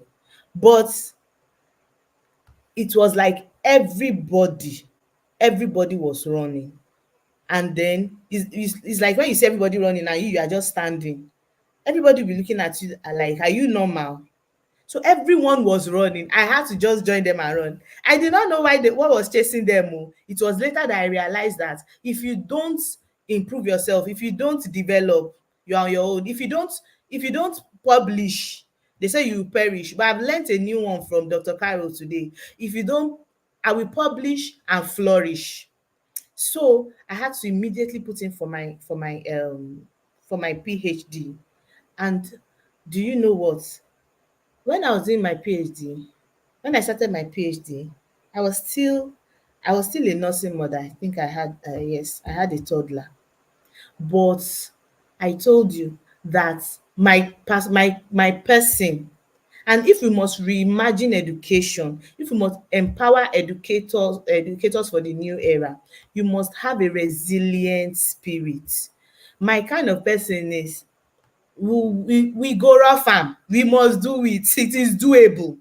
So I have this mantra to say that it is doable, and then whatever I start, I must finish.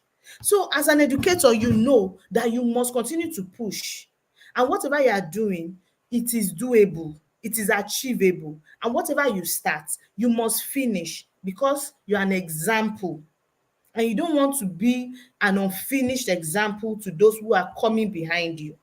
So I am an example, and I had to ensure that it showed in everything that I do. So I went ahead, started my PhD. By God's grace, this year I bagged my PhD. But that is not even the story. The story is that when I entered the classroom, I saw different things, and I thought, how can I be a different kind of teacher? How can I be a teacher who is drawn to my students and who her students are drawn to? Remember, I have first, second, and third degree in guidance and counseling. So I have a counselor's approach to everything. And a counselor's approach that I imbibed is the unconditional positive regard. I see every student as an individual. Every student, no matter your level, no matter your age, is an individual. So that means this individual has strength, has talent, has time, has likes and dislikes, has a personality. So I don't just treat everybody, I don't just want to talk to you carelessly because I'm the lecturer. No, the first thing I do is that I see the individual in you, and then I know that you have a reason for everything that you do. Perhaps it is the reason why many of them come to me and feel free. Because of course, if we must learn, we must feel free. Gone are the days when you see your lecturer, you'll be afraid. and your mind will be beating and you cannot even come close. It shouldn't be like that anymore. Things are changing. Everything is evolving. Knowledge is evolving. The way we even pass knowledge is also evolving. We are now in the time when you can boldly speak to your lecturer politely. So all of these things these are the approaches that I imbibe, the approach of mentorship and the approach of unconditional positive regard. Regard every individual at whatever level that they are, at whatever level that they find themselves. So I have said that I found myself in lecturing through the power of my tongue, and then that is one. I also said that I built on mentorship. Yes, I built on mentorship. Secondly, I said because I have also enjoyed mentorship, I also pass the hand of mentorship to other students, not just students, but even my colleagues who come around. So I have enjoyed mentorship, so I extend the hand of mentorship.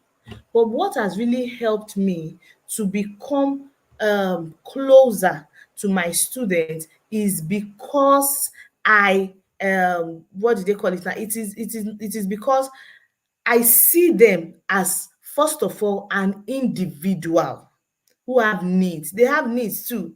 And do you know, before I forget, do you know another reason why we must up our games as educators is that, you see, many times our students will come to us with um situations that are not even traditional, with situations that are not academics, they are not going to be the X, the Y.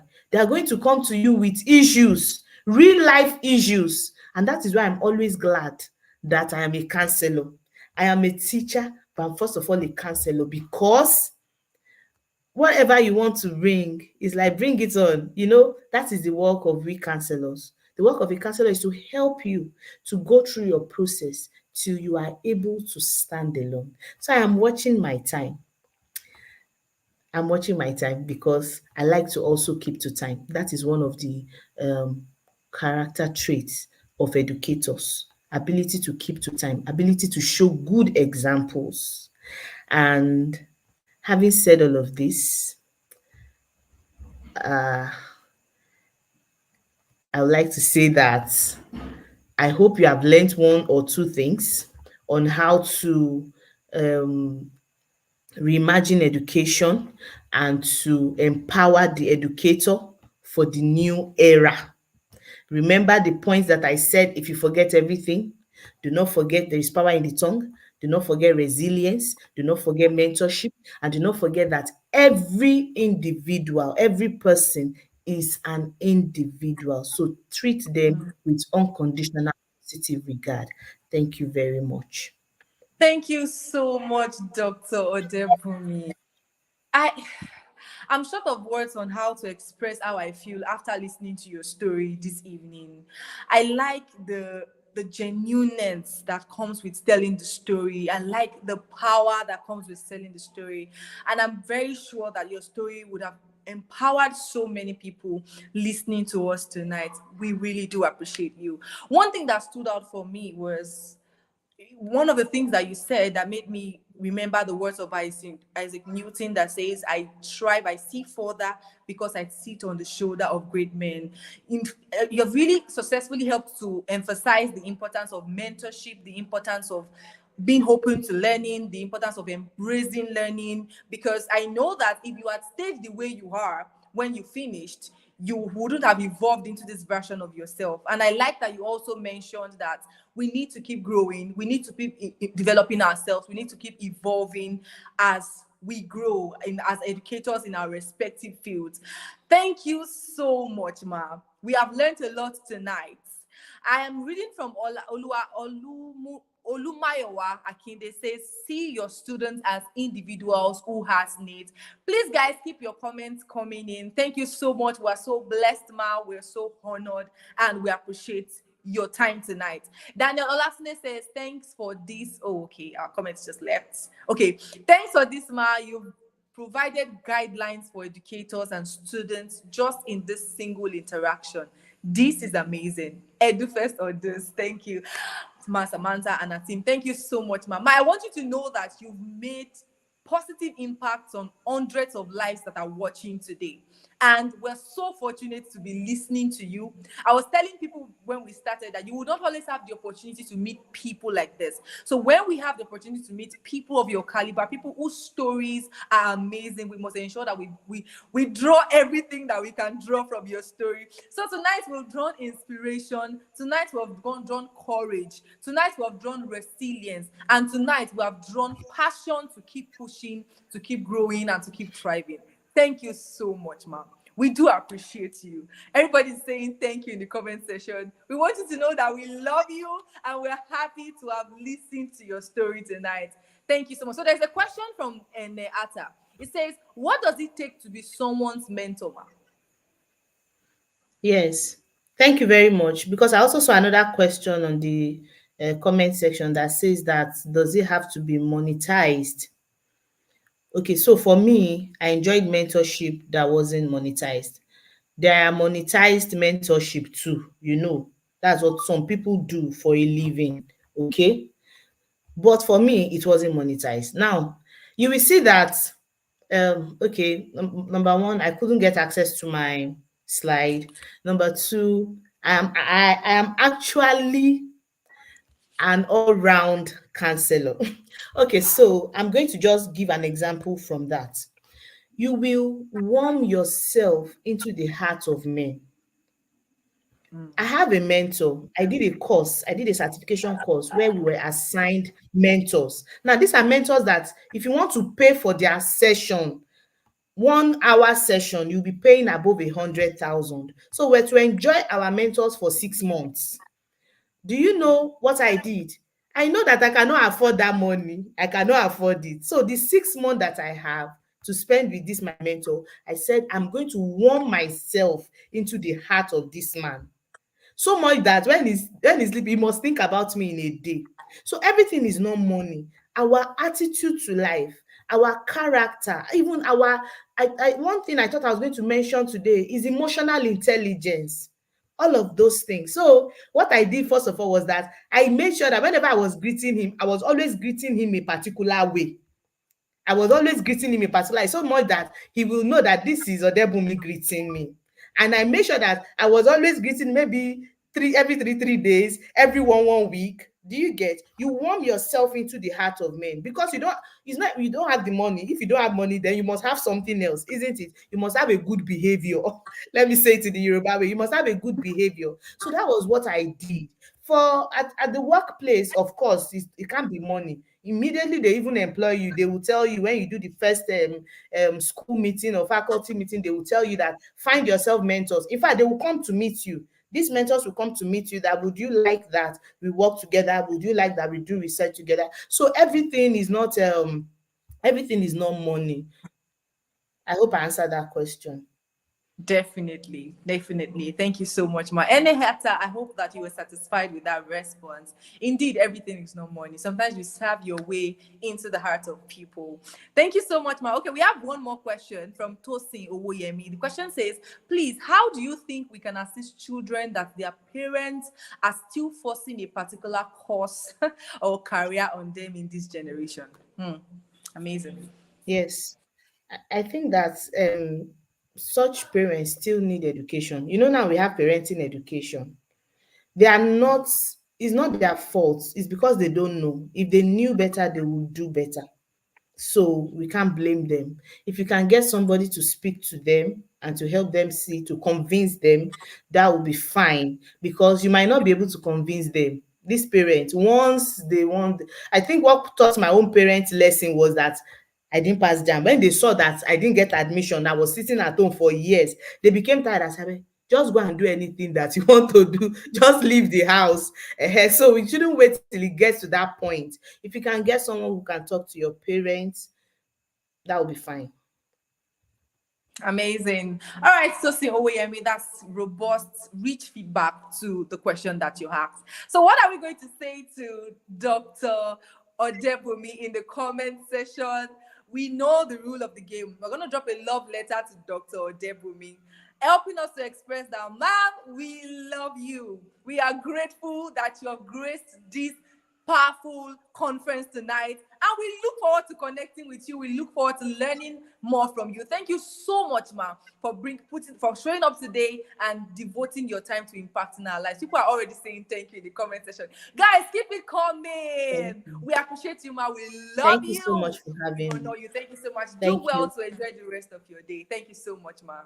I like your energy too. Thank you. Thank you. All right, guys, it's still EduFest 2025, and we're about to call up the next speaker, but let's do a little warm up before our last speaker for the night comes to add some more icing on the cake that we already have. So I want you to mention the name of the speakers that have spoken so far. We've had 3 speakers speak to us, share their stories, and inspire us with their journey and their process. So I want you in the comment section, do you still remember their names?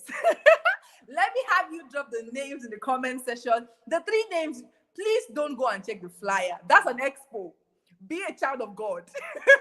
So do well to drop the names, and I would like to read from you guys. So while that is done, while you're doing that, we're going to read the bio of our next speaker.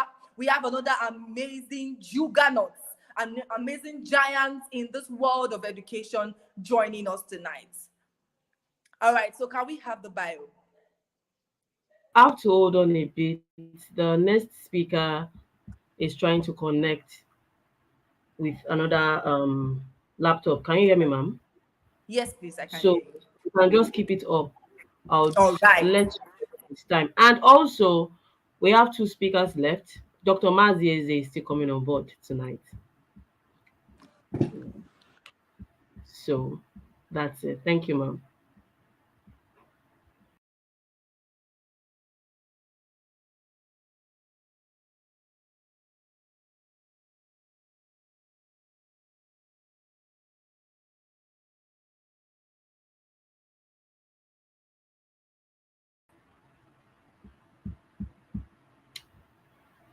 Kindly unmute yourself, ma'am.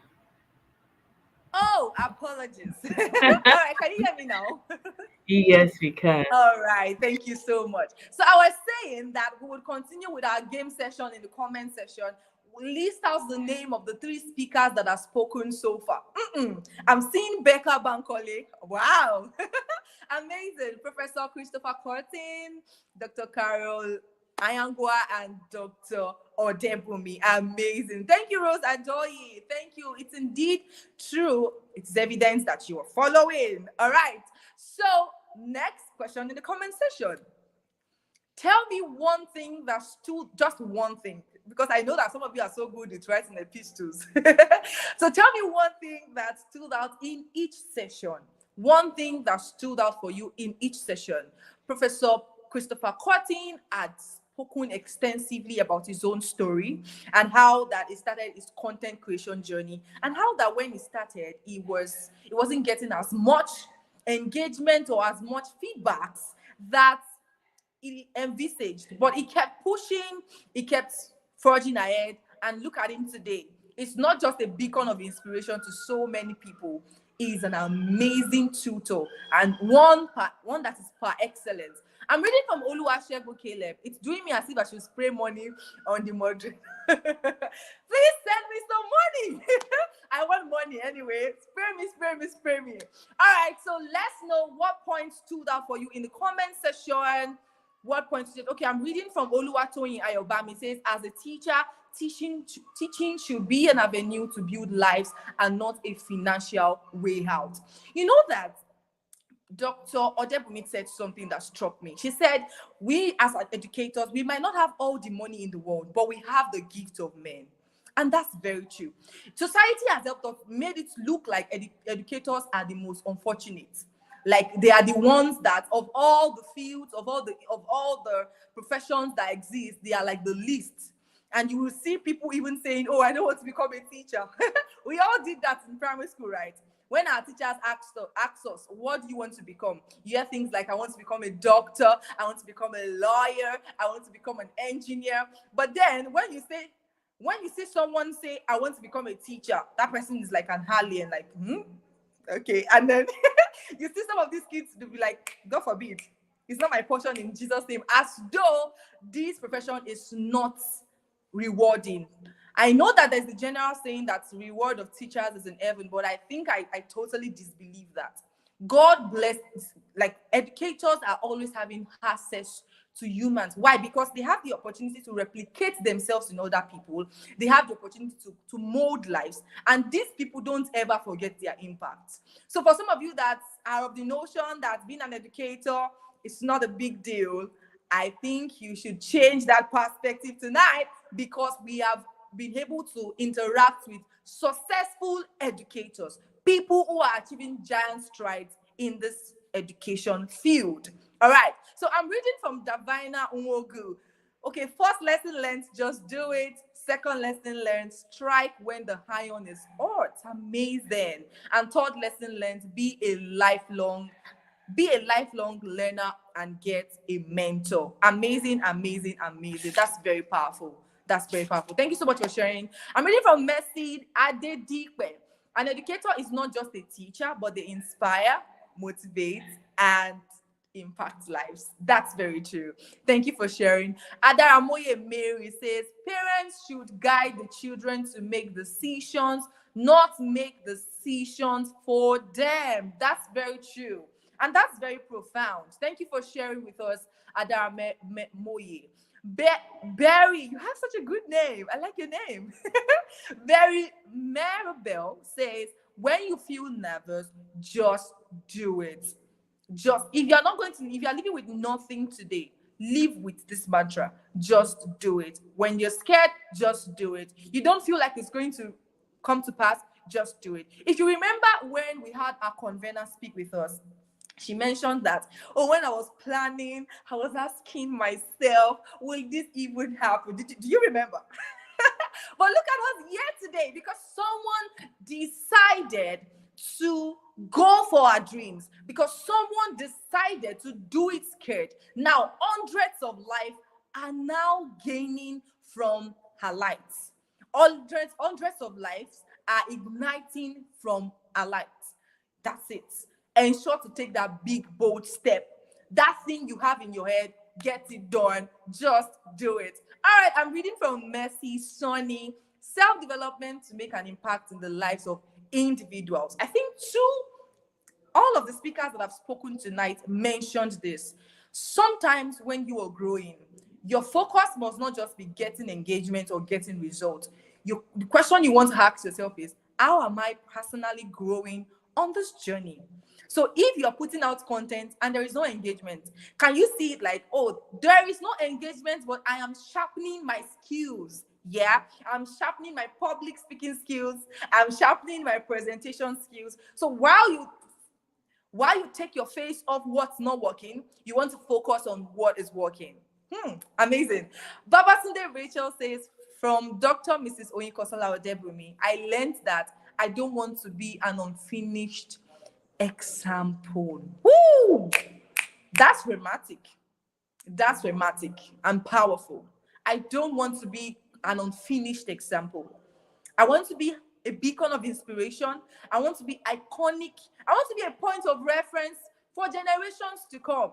10 generations to come will still continue to make reference to me because I did what I was set my heart to do. I went for my dreams and I brought my dreams to life. Thank you so much, Bola Unduro Rachel. Do we have more comments in the comment section? I'm enjoying reading from you. Okay, Deborah Ajibade, just do it. Criticism should fast track your growth and not weigh you down. That's so amazing. And I have another one from Oni Janet. First session, view criticisms as a fast track to growth. Second session, every new opportunity for growth starts small. Okay. Third session, money is not everything. You might not have money, but your attitude matters. I feel like this speaks to people who just enter other people's social media DM. I think Facebook needs to start flogging some people, like flog them. Because some people just barge into other people's DM. They're probably seeing this person and appreciate the results that this person's life is generating. And they just go, can you mentor me? And you're leaving the person to wonder and ask themselves, like, for real? I feel like sometimes we have these people who we don't even have access to. Sometimes when you send messages like this, you don't even get feedbacks. But the way to really reach out to these people is to serve your way into their presence. Serve your way. Ask them, oh, what can I do for you? I see that your conference is coming up. How can I be a part of the volunteers? I see that you are writing a book. How can I support in the book launch? These things, they may sound very common, but they work. Somebody that you look up to, they're organizing a physical conference, and you stay very close to that location. And you know that you've always wanted to connect with this person. You know that you really desire to be mentored by this person. You want to reach out to them. Oh, sir, I see that you're planning a conference. Can I support by joining the media team? Can I support by creating your flyers? Can I support by, all these things allows you to win your way to the heart of people. All right, so we have our guest now with us. Amazing. All right, so let's have the voiceover right away. Thank you, and let's continue to enjoy this session.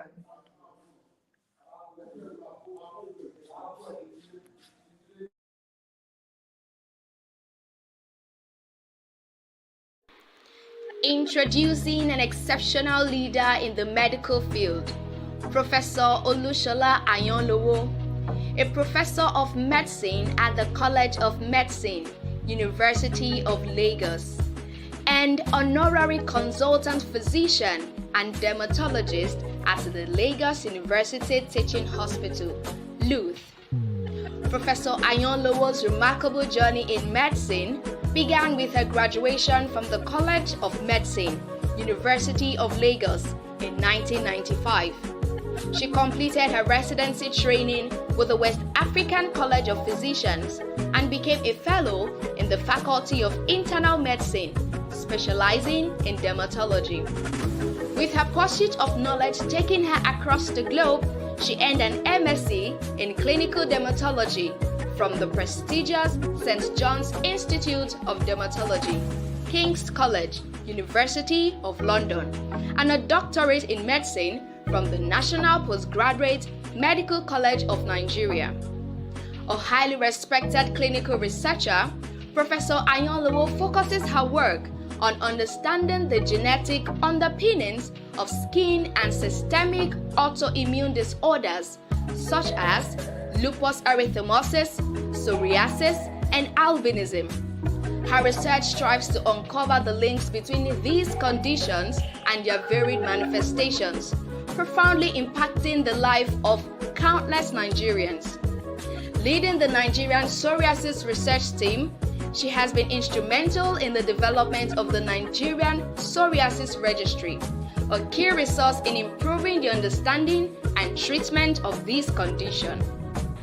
With over 80 scientific papers and contributions to leading textbooks, Professor Ayonlowo is a recognized authority in her field.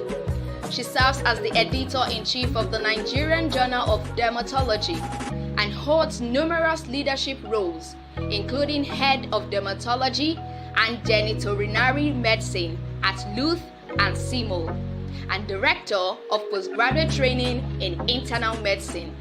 She is also an active member of the Medical Education Unit, where she continues to shape the future of medical education. Please join me in welcoming to the stage the highly accomplished Professor Olushola Ayonlowo.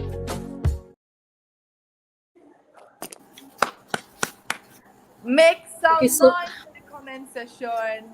You're welcome. hello, Professor. good evening.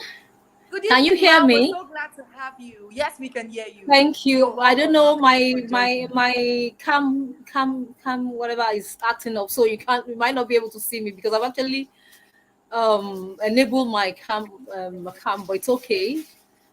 At least somebody All has right. seen my face with the picture. So thank you.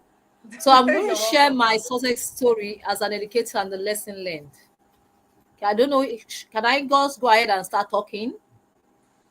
Yes, please. The stage is yours now. Thank you so much, ma. Sorry, I didn't hear that. It's yours, ma. Thank you so much, ma. Can I start talking now?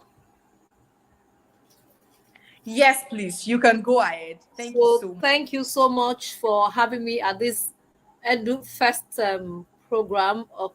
And then this is a very auspicious day. Also, that we're also celebrating the World Teachers Day. So I'm excited. So it was. I remember one day like this, and I asked teachers to come out in my church, and I came and people were like, "Oh, are you a teacher?" I said, "Yes, I'm a teacher." So my journey started as doing my residency training program. So if you're a doctor, actually, there's no way, because we as doctors, we learn on the job, we learn on the ward while we're taking care of our patients. Our ward, our clinic is our classroom, and we were taught to pass on knowledge down. So if you are a senior clinical student, you pass on knowledge to a junior clinical student. If you are in the university or doing your residency program, you have a junior reg, you pass knowledge down to your house officer, you teach your house officer. If you are a senior resident, you teach your junior reg, the house officer, the student. If you're the consultant, you teach everybody. So the classroom is there. The College of Medicine is the classroom, while the teaching hospital is our practical session, our class, our lab, where we actually learn the real acts.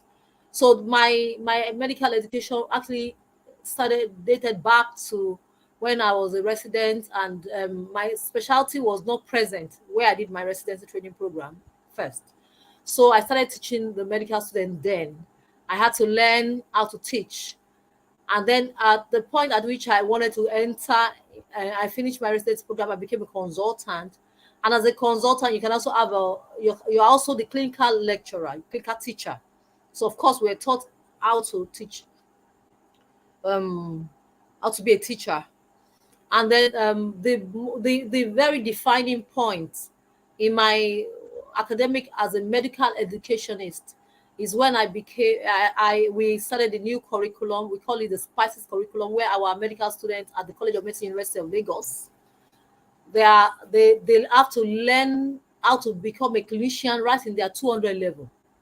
What used to happen is that in their first 2 years, that's 200 and 300 level, or the first 3 years, they are learning the basic medical sciences. So they are learning all the technical details.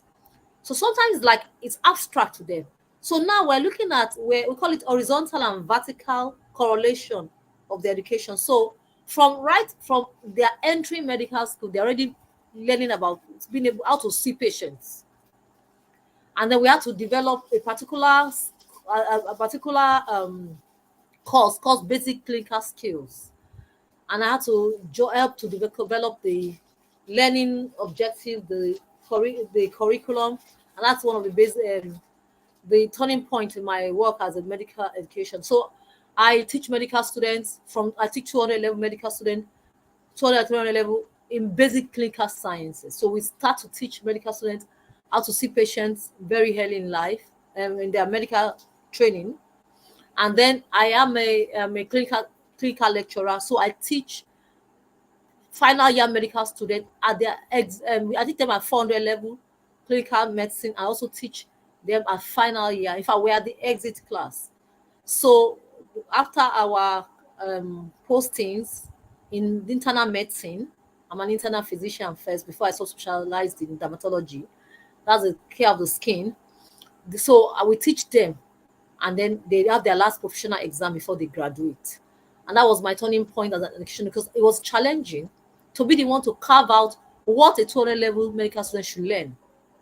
What a 200 level medical student should learn, I learned all the details about forming a curriculum, doing learning objectives, determining curriculum, getting lecturers into it. So that's actually my defining point.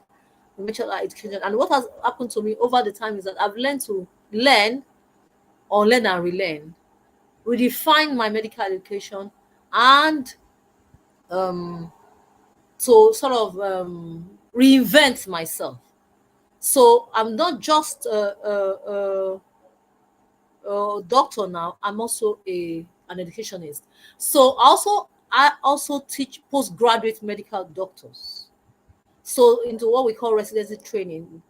So I teach the part 1 and the part 2, and I'm also an examiner at the West African College of Physicians. So as at date now, I have taught over 20 people who had become consultant. In fact, that's just the minimum. I'm sure they've close to 25 now. I become consultant, and I'd taught a few people the masters. So our path in education is a bit different from other people, because we start as educationists in medicine. We actually go through the route of the residency training program, and then you can decide whether you just want to be a doctor and a consultant, or a specialist, or you want to go into education. And I did enter into education when I became a lecturer at the University of Lagos. So that's my journey as an educationist. It's been quite rewarding, and it's very rewarding because I've been somewhere out of the country one day, and somebody said, "You taught me. I was your student." A few days ago, I was somewhere in the University of Lagos, and I was asking the person, you seem familiar. I say, "Yeah, I'm familiar. You're familiar. You actually taught me. I was your student." So it's so rewarding for me. Can we drop my slide for me? So somebody just help me with my slide. I need to move my slide. Okay, I can do that myself. Thank you. So my journey. So I started talking about my journey as an educationist. So life is a journey. For me, education was a journey for me. And then, so after that, first, you know that I have a medical, an MD, that's a doctorate in medicine also. So the doctor educationist or medical educator, and that's who I am, and that's who many of us are as educationists. And so I come to begin to talk about what is education. To me, it's a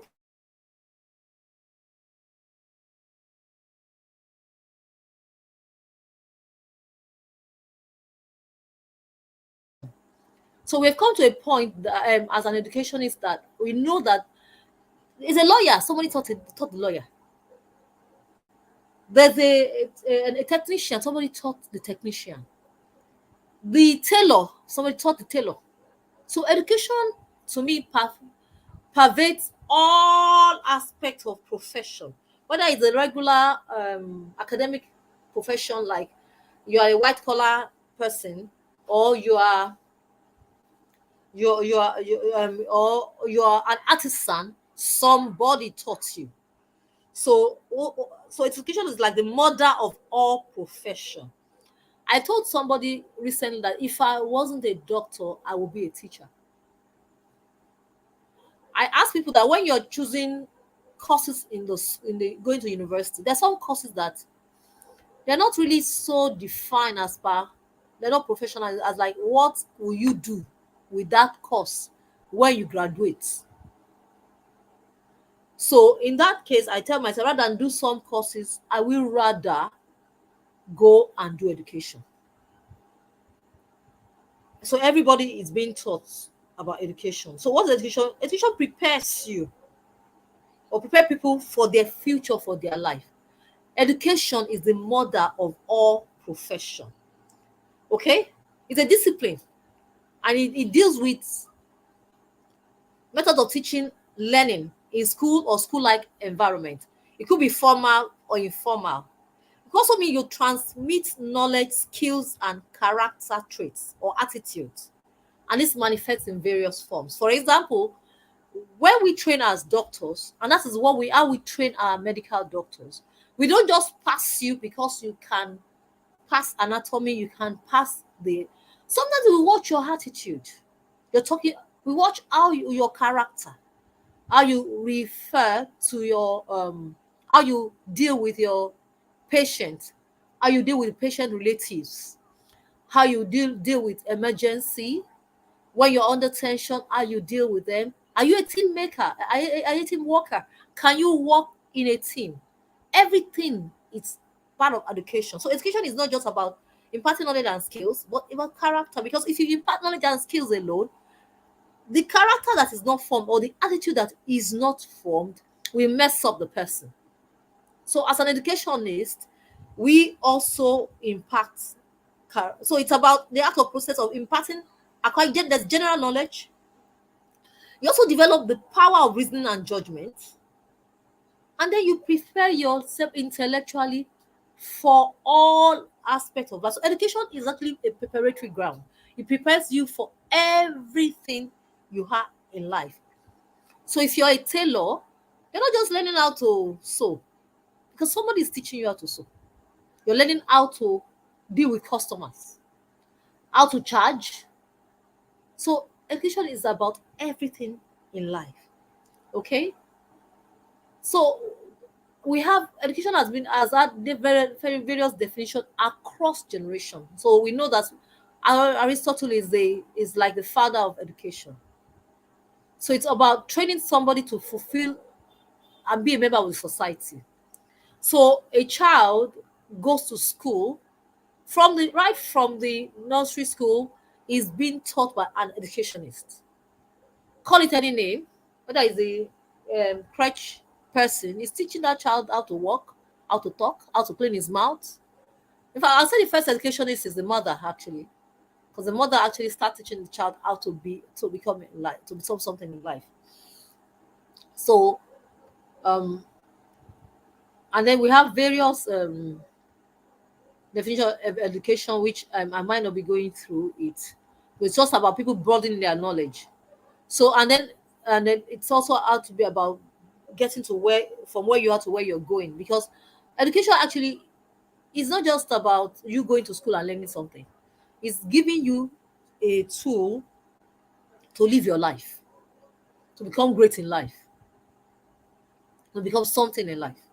So education is handing over something to your students to work with, to run with in life. Okay. What other words do we talk about education? Oh, education has so many words. Schooling, training, teaching, instruction, tuitioning, breeding, enlightenment, deduction, formation. So education is actually forming that person. Of course, contemporary we talk about education as educationist as an instructor, is a lecturer, is a professor, is a school teacher, is a preceptor, it's a pedagogue, is a coach, is a mentor, is a monitor, the trainer, is a tutor. So educationists have so many names. So now the educationists in the 21st century, and that's the message I want to pass across to us, that we've gone past what we were before. Educationists, you produce, you create, you innovate, you improve yourself, you develop yourself, you form processes, you give resources, you give ideas, you show people the way, you implement things. So the work of educationists is transcends it from being just in the classroom and teaching some people, pour it to their head. Like one of my teachers say, a la cram, a la pour. So you pour it into them, they cram it, and they pour it for you in the exam, and that is all there is about it.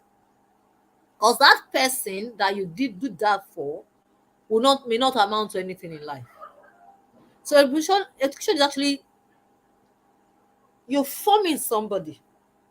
And where we are in education now is that there's so much innovation in education that you can't be an educationist and stay where you are. And that's one of the things I have a lesson in my life, because I have learned to, as an educationist, to, how will I call it now, to invent myself and reinvent myself. With every mode of or new things that is coming up in education, I'm reinventing myself.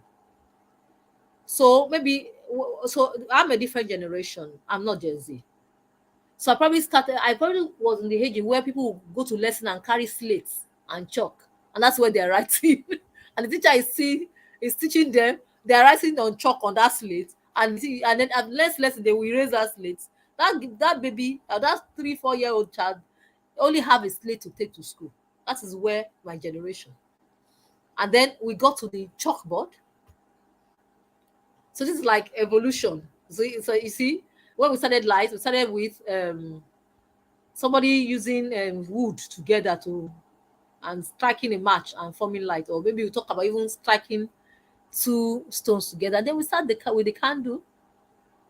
I don't know whether you can. Some people can recognize lantern.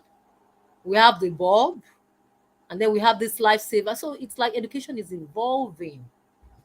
I mean, I'm sure some of us might still remember the chalkboard and the blackboard, and then we change the word to chalkboard to the whiteboard, and then we're no longer in the realm of the whiteboard again. So we're in the realm of the digital board. Your laptop is your board, and as an educationist, you must get to that level. You must transform yourself. You must invent yourself and keep reinventing yourself with the current trend. The world has gone digital. You must. And that's one of the things I have done with my life. I have invented myself as education is being invented. So as education is inventing, as a university professor and as a teacher and medical educator, there's hardly any new learning technology that I don't know or I have not learned. If I don't know how to use it, because I did not bother to know how to use it. But I'm telling you, it's not. So with every new thing coming up, I keep learning. So the life of an educationist is the long life of learning. You can't be in this 21st century where we're talking digital and you're still talking chalkboard. You know, I remember that when I'm probably one of the generations that I'm around when the laptops started. So I will tell you with all humility that I bought the first available desktop there before the laptop. I have used the first type of laptop. I have a tablet, I don't know whether I'm using the best type of laptop probably because I may not be able to afford it, but I'm using a very decent type of laptop. So you as an educator, you need to keep going on in different generations. You need to keep inventing yourself and keep inventing yourself. You must move with time. So we have the whole thing about digital platform. You know, you have visual instructor-led training, e-learning forum, podcast forum, educational games, discussion board, digital interactive books, digital learning environment. The MOOCs, the massive open online courses that we now have, things like Coursera and Co. Of course, like some of the earlier speaker had said, the the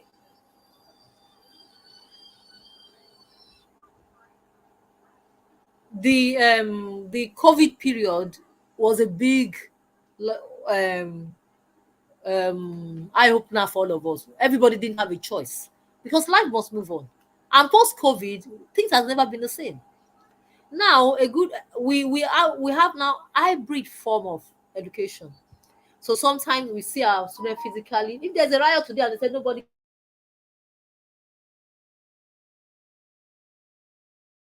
students. And so this is the world we are in now. You cannot afford to still be where you are. Ancient learning education. So education and even teaching now is a skill. And you know now, in fact, you can learn anything and everything on the YouTube now. Just punch that topic there and you're learning it. So as an educator, one of the take-home messages is that you need to keep inventing and inventing yourself. As the educational field is inventing, you're inventing with it. And now we're talking about AI, artificial intelligence now. For me as a medical practitioner, we're talking about AI in medicine, AI in dermatology. How many of us dermatologists are in the whole country? We're not up to 80 that is currently in the country. And we're serving a population of 270,000. So we're talking about artificial intelligence. We're talking about telemedicine, teledermatology. We're talking about different things, virtual skills. So one of the things I want to leave with you is that you need to hone your skill as an educator and be in the real life.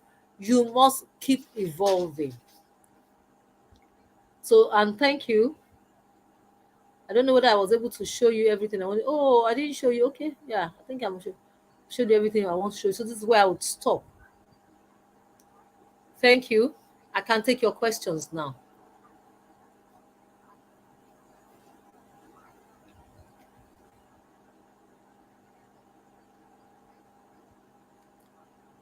So, like I said, I want to just encourage you, if you're an educationist like that, the world has gone beyond thinking of a teacher, that the reward of the teacher is in heaven. Your reward as a teacher is right here in this world. You are an educationist, and there are so many innovations about education. I have somebody who is in Nigeria, who is a teacher in Nigeria, and is lecturing students in Canada, in the US, and he's collecting his money. He's teaching them, and the school curriculum now is global. Nigerian school curriculum is wonderful. I tell people that any doctor trained in Nigeria would compete with anybody all over the world. And you can see that's how come that the Americans, the British, the Europeans, they're employing our doctors, they're employing our teachers, they're giving people visa to Japan. If we're not useful to the global world, we will not get visa. They won't give you visa. So you need to invent yourself and make yourself relevant. And that's what I've done over the years as an educator. Thank you.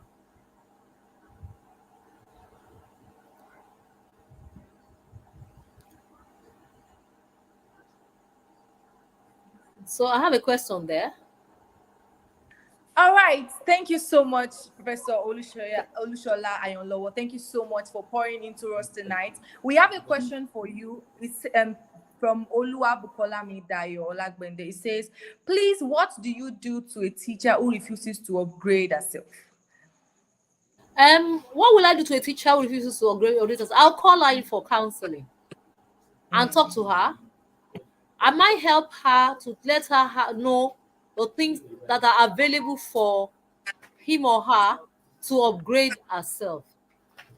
I will tell her, I'll counsel her. But if I've done all, I'll teach her the way. There are so many online courses. This is their Coursera. You can do it. You can go to, if you have not done education at all, there are weekend courses in the universities now.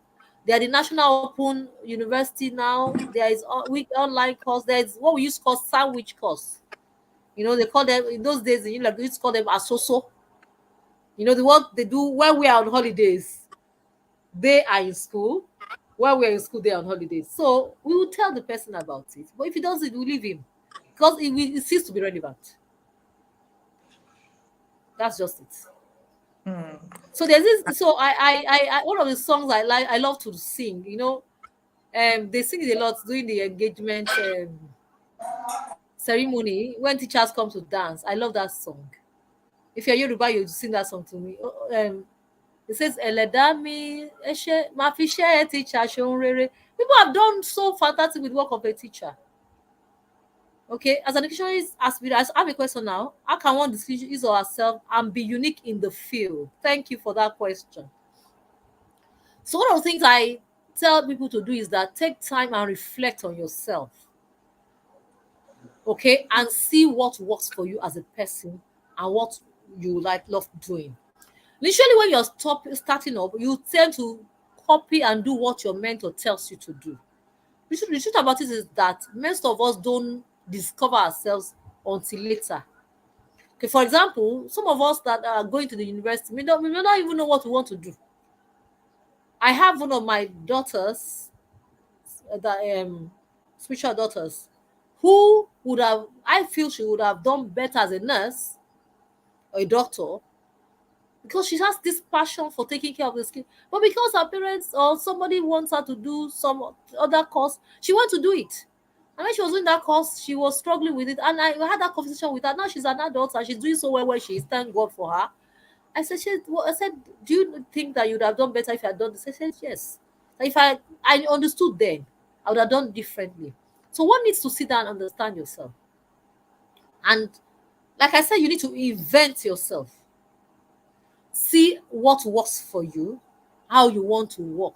One of the things we need to learn is to meditate and think about our life. Of course, there's always a place of prayers. As you think very well, you learn to do is something another way, or to do it better or differently. So you ask yourself this question: what can I do differently? What is my selling point? What is unique about me? Thank you. So what do you have advice a school who does not want to? So the school does not want to invent, to change. You cannot change people. You cannot push them. You can advise, you can encourage, you can speak to them. But then if you are in that school, you will need to go.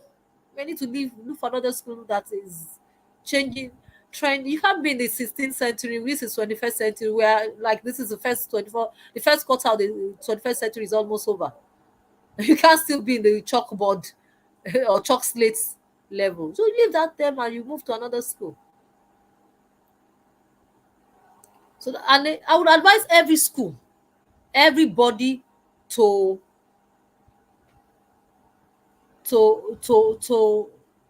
change with time. So which school in Nigeria offers the course cosmetology and dermatology? I have a student that doesn't like maths, but she loves everything about makeup. Help me with an advice for her. Okay, so cosmetology is different from dermatology and is different from aesthetics. Cosmetology is like cosmetics. How to use common senses to create a beautiful person. So aesthetic is a bit of a medical one. I know people that are not medical do it, in which you want to have a flawless and healthy skin. So they do makeup too. They treat things on the face and the body. Dermatology is a field of internal medicine.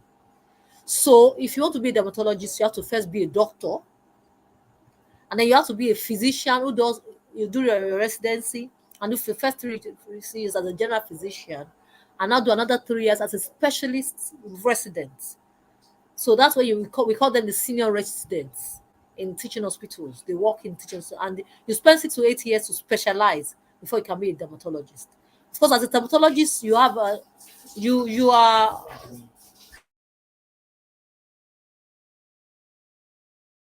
of course, as a dermatologist, you know a lot about cosmetics and aesthetics, and so you know a lot about it. And of course, we know that a lot of people who haven't been, who are supposed to go to dermatology, go to the aesthetics. So if you have so the dermatologist treats you as per skin health, and they make your skin as nice as possible. And they are very particular about your skin being healthy and looking well. While cosmetologists do cosmetics and makeups. Madam, I hope it's fair enough to leave. Yeah, I agree with you. To me, you can stay where you are. You can stay there and try and suggest and everything. You might be surprised that the principal or the authority of the school may want to change. So we have different generation. So if the owners of the school are from a different generation, I don't like people leaving a place because they feel that there's an education and there's a problem there. If I were in that school, I'll suggest to the proprietor, the principal, and I'll do my best to invent, and they will actually be seeing me do it. And if you have a very like a good educator who is a lifelong learner, every educator is a lifelong learner, you will see that this person knows something, and if he's humble enough, he will adapt. I have seen people that have adapted just because a teacher has suggested, and I say, oh, why don't we do it this way? Can we do these things differently? So I don't always subscribe. So the first thing is not to leave that school. First thing is to suggest, to tell them about it, and then of course to suggest training. To me, I always like to be an answer to problem, not a quitter with problem. So it's after I've suggested, invite them, introduce the people that I know that can help them, and they still don't want to learn, and then it's okay for me to leave that school. And then because of financial, you also as an educator, you need finances. You don't just leave and walk away like that. You identify where you're going to first before you now give your notice and leave. It's not just good to just leave like that, because never can say where you need a reference from that school. Yeah, is it right to choose a course for a child who seems to be confused and ask you to choose? Yes, it is not wrong. Not so most of our children, children now leave school at 16, 15, 16, they're out of secondary school. And by the time you're 15, 16 and you're SS2, SS3, you need to choose. Of course, sometimes just observing yourself or the parents observing the child, they already know the trends of that child. This child is good in mathematics and he always seems to fix all the bad equipment in the house. The video has a problem, he's already fixed it. The lamp has a problem, he's already fixed it. So you can know that that child is tending towards engineering.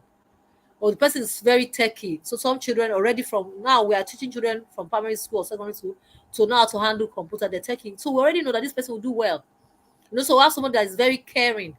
Okay, this person might be good as a nurse, a counselor. So you can actually choose for that child. But it's because most children may not at the age at which they're leaving school now know what they want to do. But later, as they go on, if they know what to do, they can change. There's nothing stopping you if you finish as a doctor to change over and start selling and start having a supermarket. If you now find out that I think I like selling, it doesn't take your certificate away from you as a doctor. So what you can choose for that child, and if you notice that this child is already getting another direction, you let that child be free to change that direction. As a parent, you are like a guide. You are the light that that child depends on. You offer counseling, you offer direction. I also encourage young people to always listen to the direction of the young elderly people or people that have gone before them. And also encourage other people to also give them direction. Why not imposing? Counsel them. Most people that are older than you, when they give you direction, they may not be right, but they are for your best. Parents are always for the best of their children. So how do we get government schools to embrace 21st century learning methods through partnership? That's a big thing because that has to do with your networking. You're sometimes being in the system and going in the ladder. So, for example, you are already a teacher in a government school. You can suggest. There will be times you are the policy makers come in. So at that level, it's political. You have to learn how to get to the policy maker. And that's one of the skills we have to learn as we grow older in our profession. How to get to where the policies are doing. What do you say to a child who wants to study medicine but lack of finance becomes a barrier? He doesn't want to take another course aside of that. I would tell that child that if it's possible, he should take another course that he can afford, finish, and come back for that medicine. Of course, there are scholarships. So you could also look for scholarships.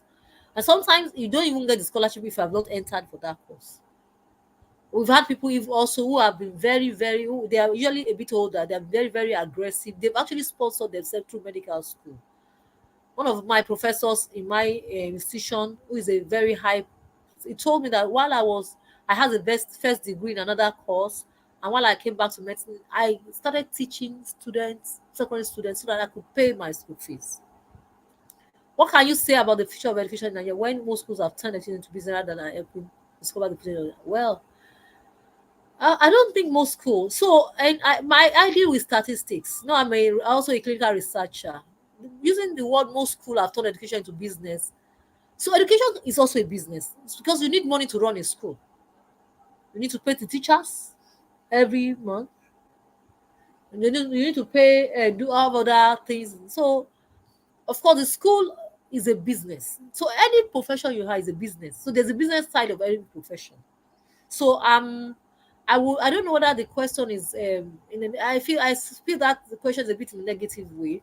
So what we hope that is that our educationists, our owners of school, will not just see the school as an avenue to make money, but we must deliver for the money we make.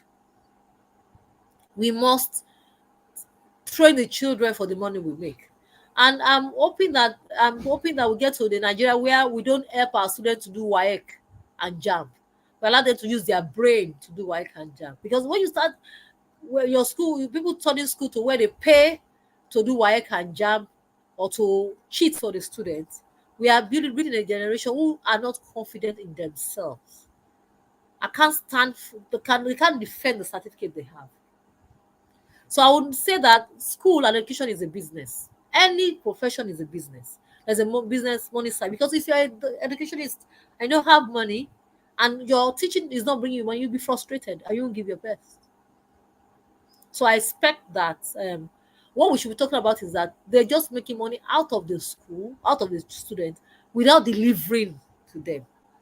They must deliver, because we even need the money to turn our education to the digital world that the education should be now, the 21st century evolution. Now we need money to do that. So we can't run school without money. I don't know whether I've answered that question.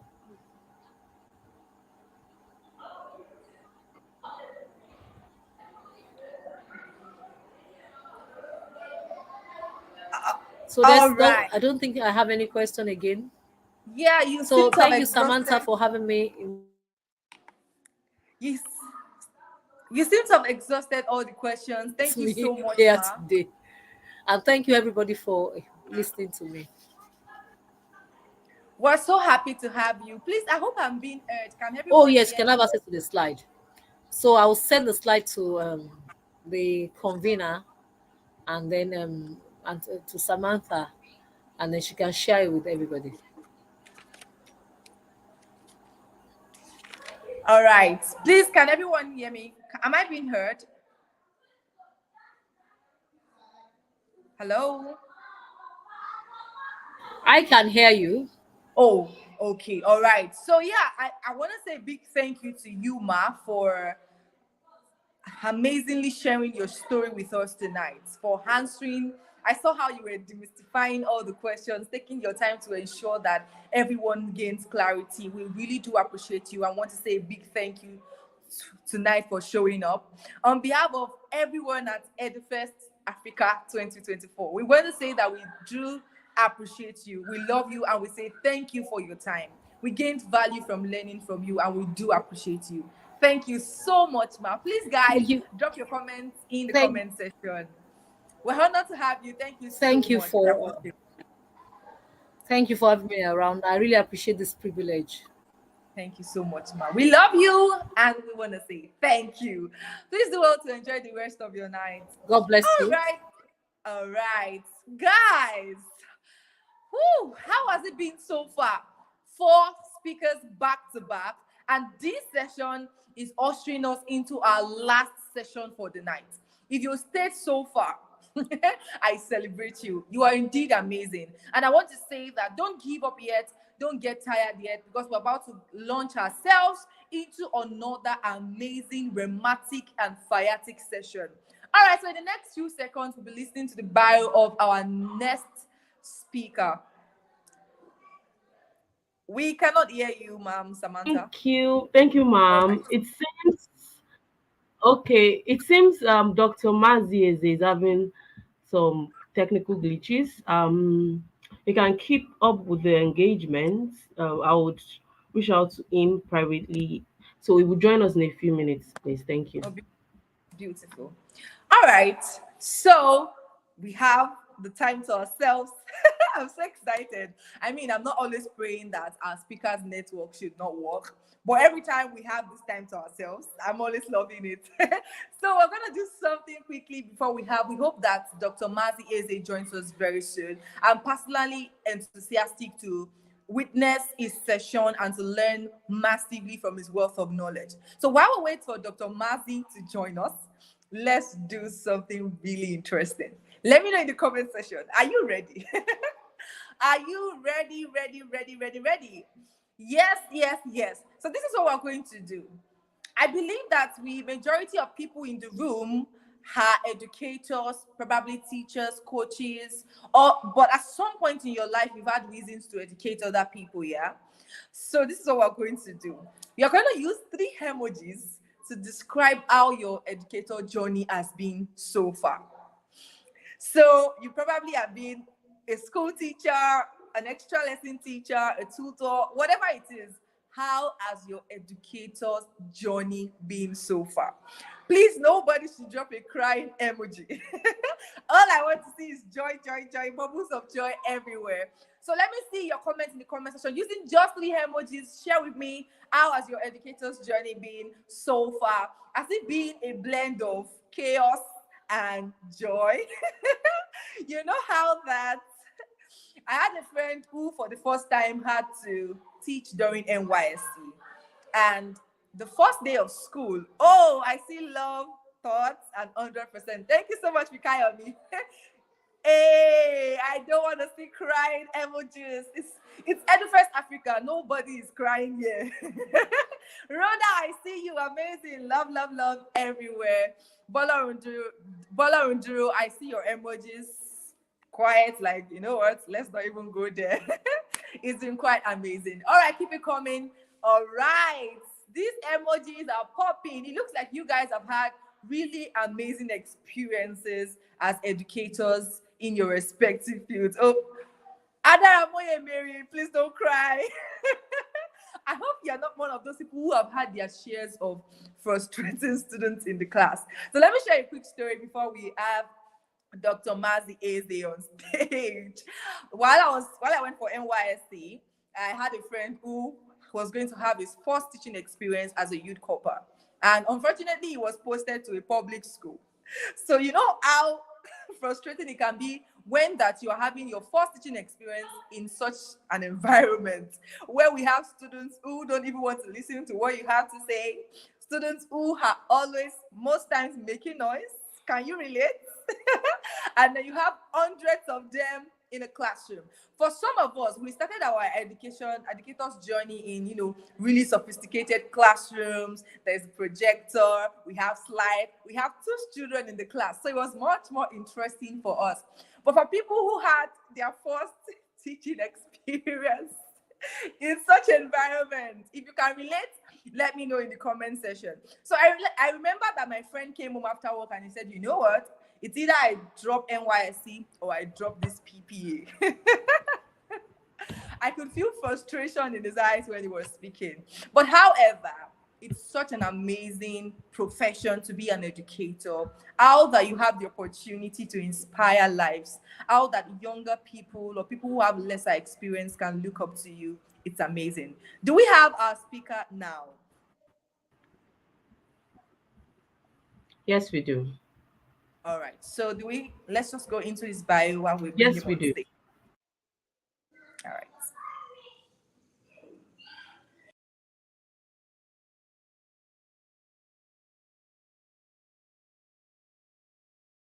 Introducing a dynamic leader in the art of communication, Dr. Mazi Eze, the CEO and lead trainer at Public Speaking Academy Limited, where he has transformed countless stage-frighted individuals into confident, captivating speakers.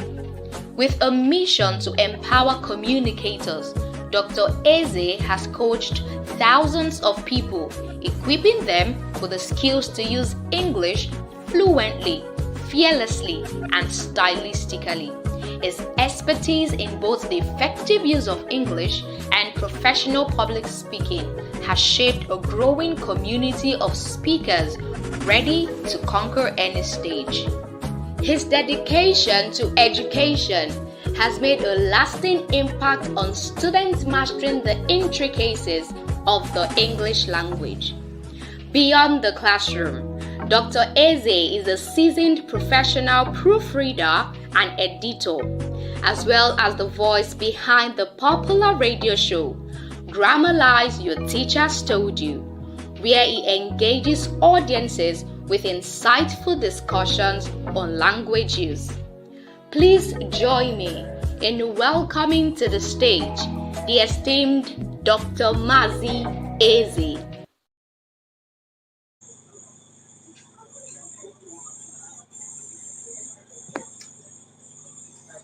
Hello, can you hear me? Hello, can you hear me? Yes, we can hear you, sir, but our moderator, we cannot hear you, ma'am. Okay, apologies. Can you hear me now? Yes, we can, but Dr. Mazi is out. off. So I believe join. in a couple of seconds. I was actually saying that we're so happy to have Dr. Mazi Eze. Guys, don't even sleep on this word. Did you see that face already? You should know that he's up to something tonight. Welcome, Dr. Mazi Eze. We're so happy to have you with us tonight. We've been looking forward to this session, and we know it's going to be full of value. The stage is now yours. Thank you so much and welcome. Thank you very much. So, confirm you can all hear me? Yes, we can hear you. Clearly, right?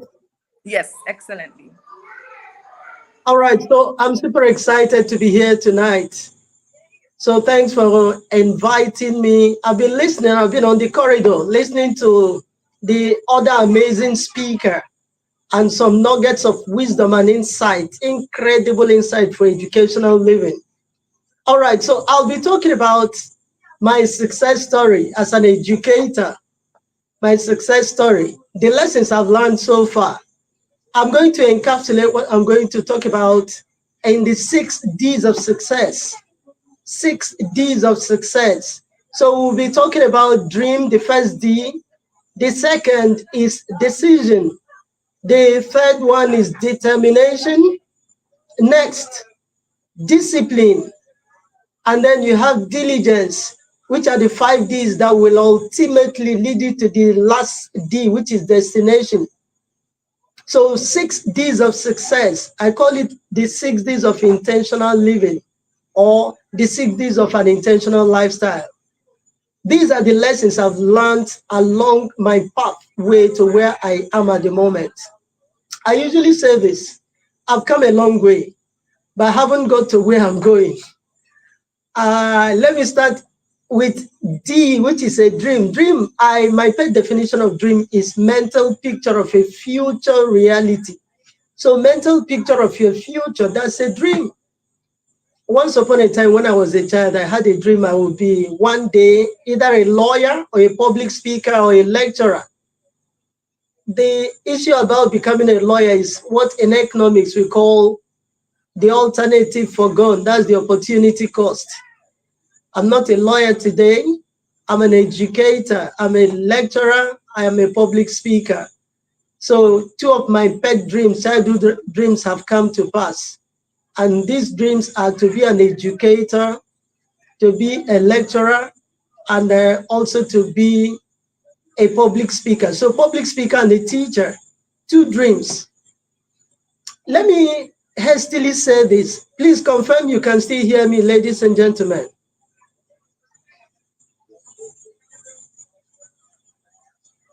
Hello, can you hear me?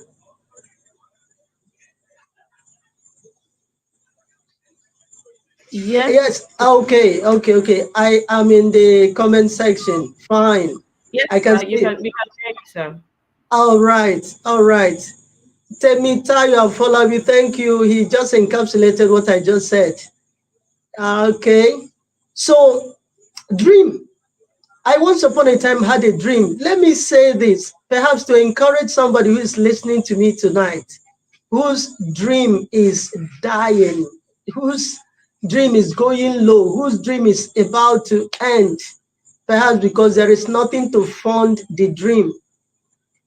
I am the product of God's amazing grace and the grit of a praying mother who dared to borrow 499 naira so I could go to school. Listen to this. My mom borrowed the money with which I bought jam form, also borrowed the money with which I enrolled in year 1, just because I had a dream that I want to go to school.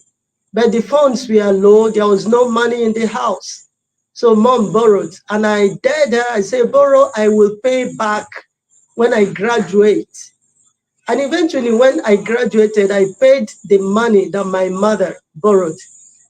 That's a book I eventually wrote. It's on seller, you can check it out.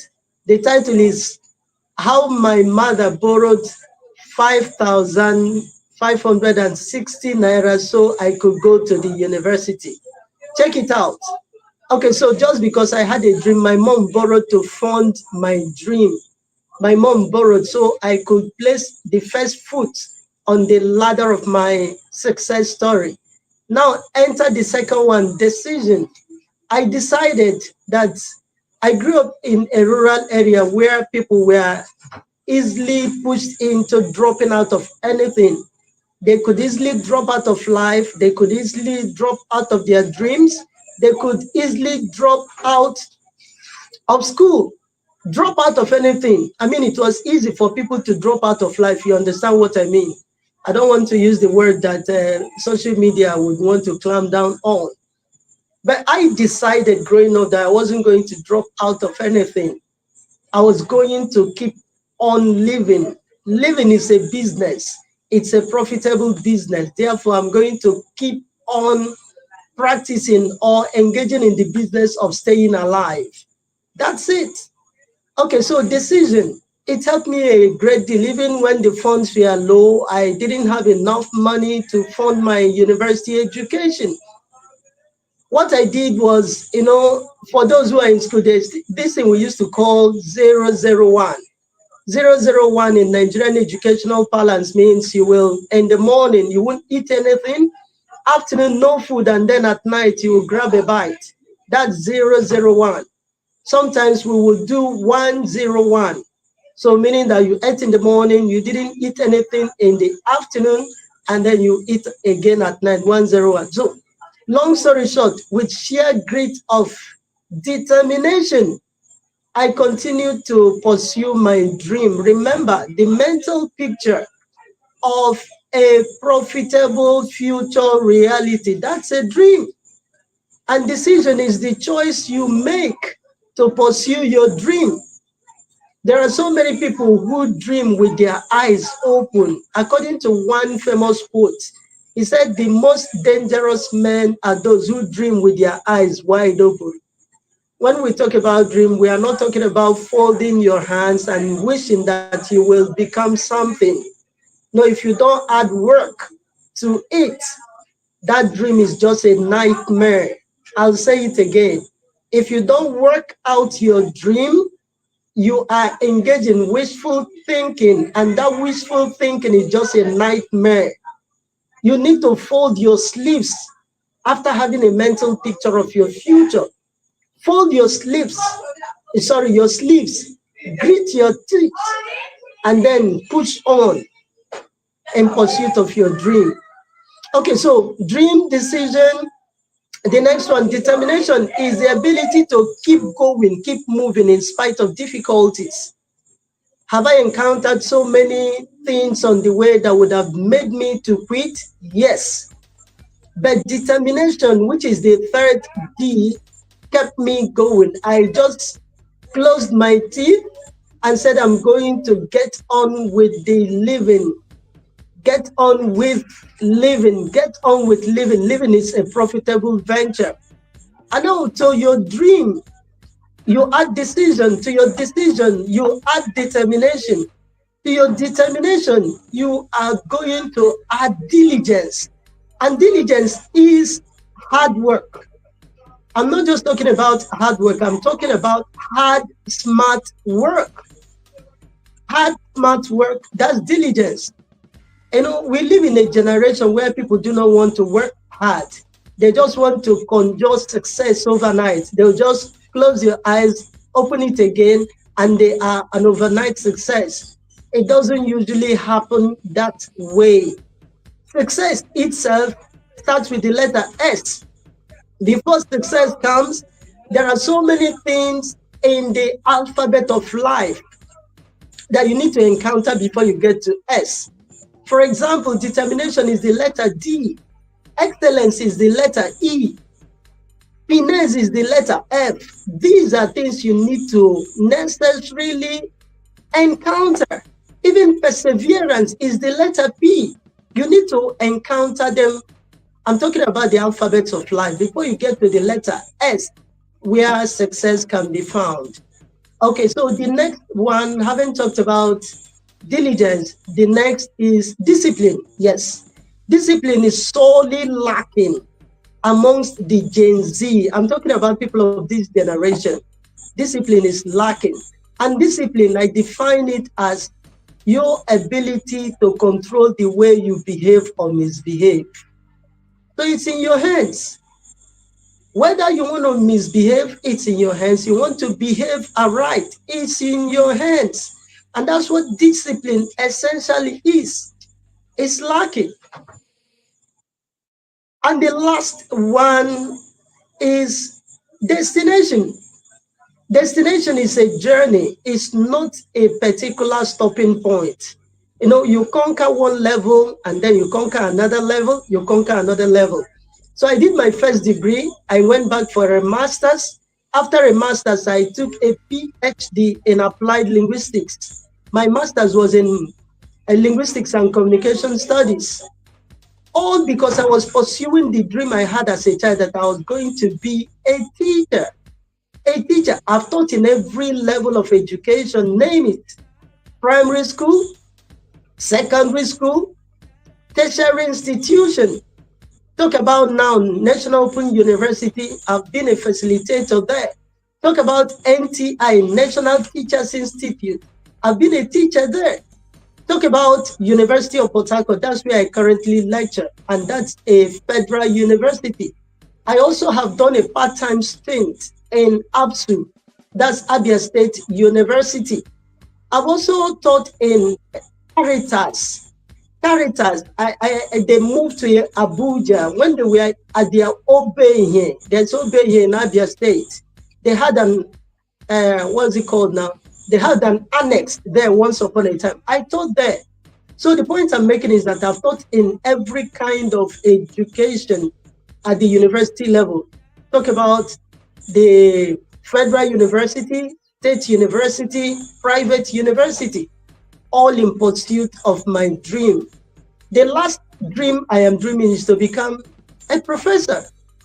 Okay, so in addition to becoming a professor, I want also to become a philanthropist.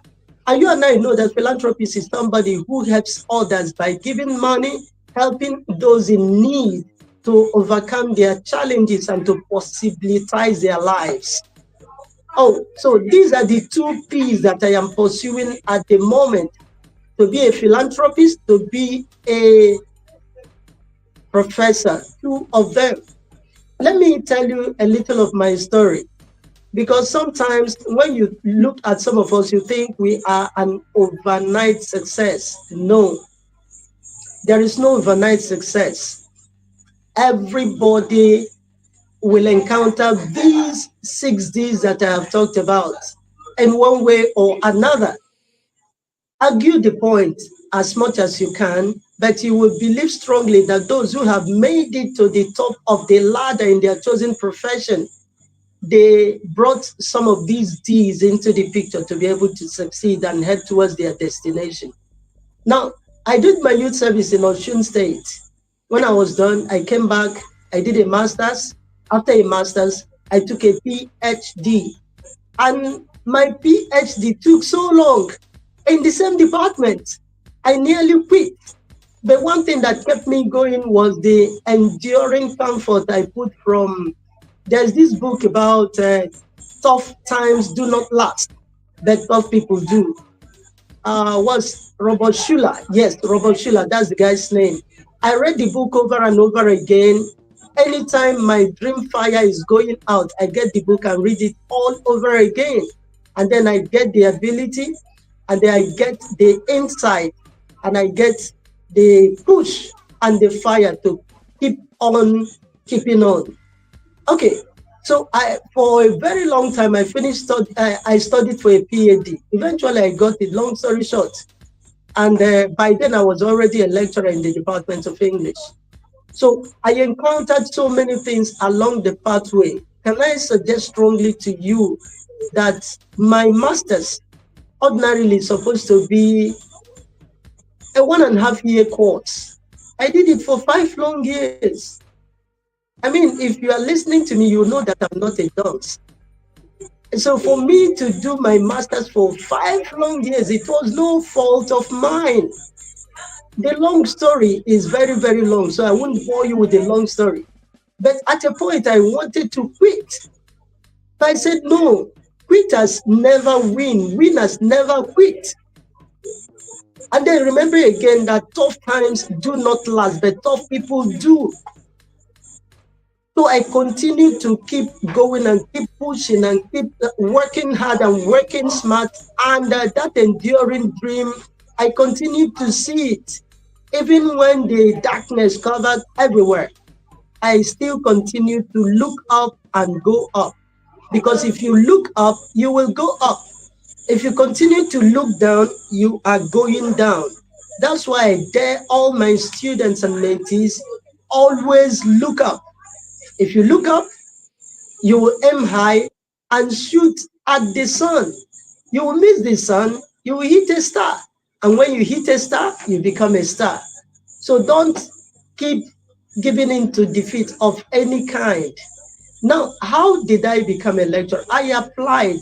I graduated from the Department of English, University of Port Harcourt, and that's where I lecture at the moment. I applied, I was taken, and slowly but surely I'm climbing the ladder of success.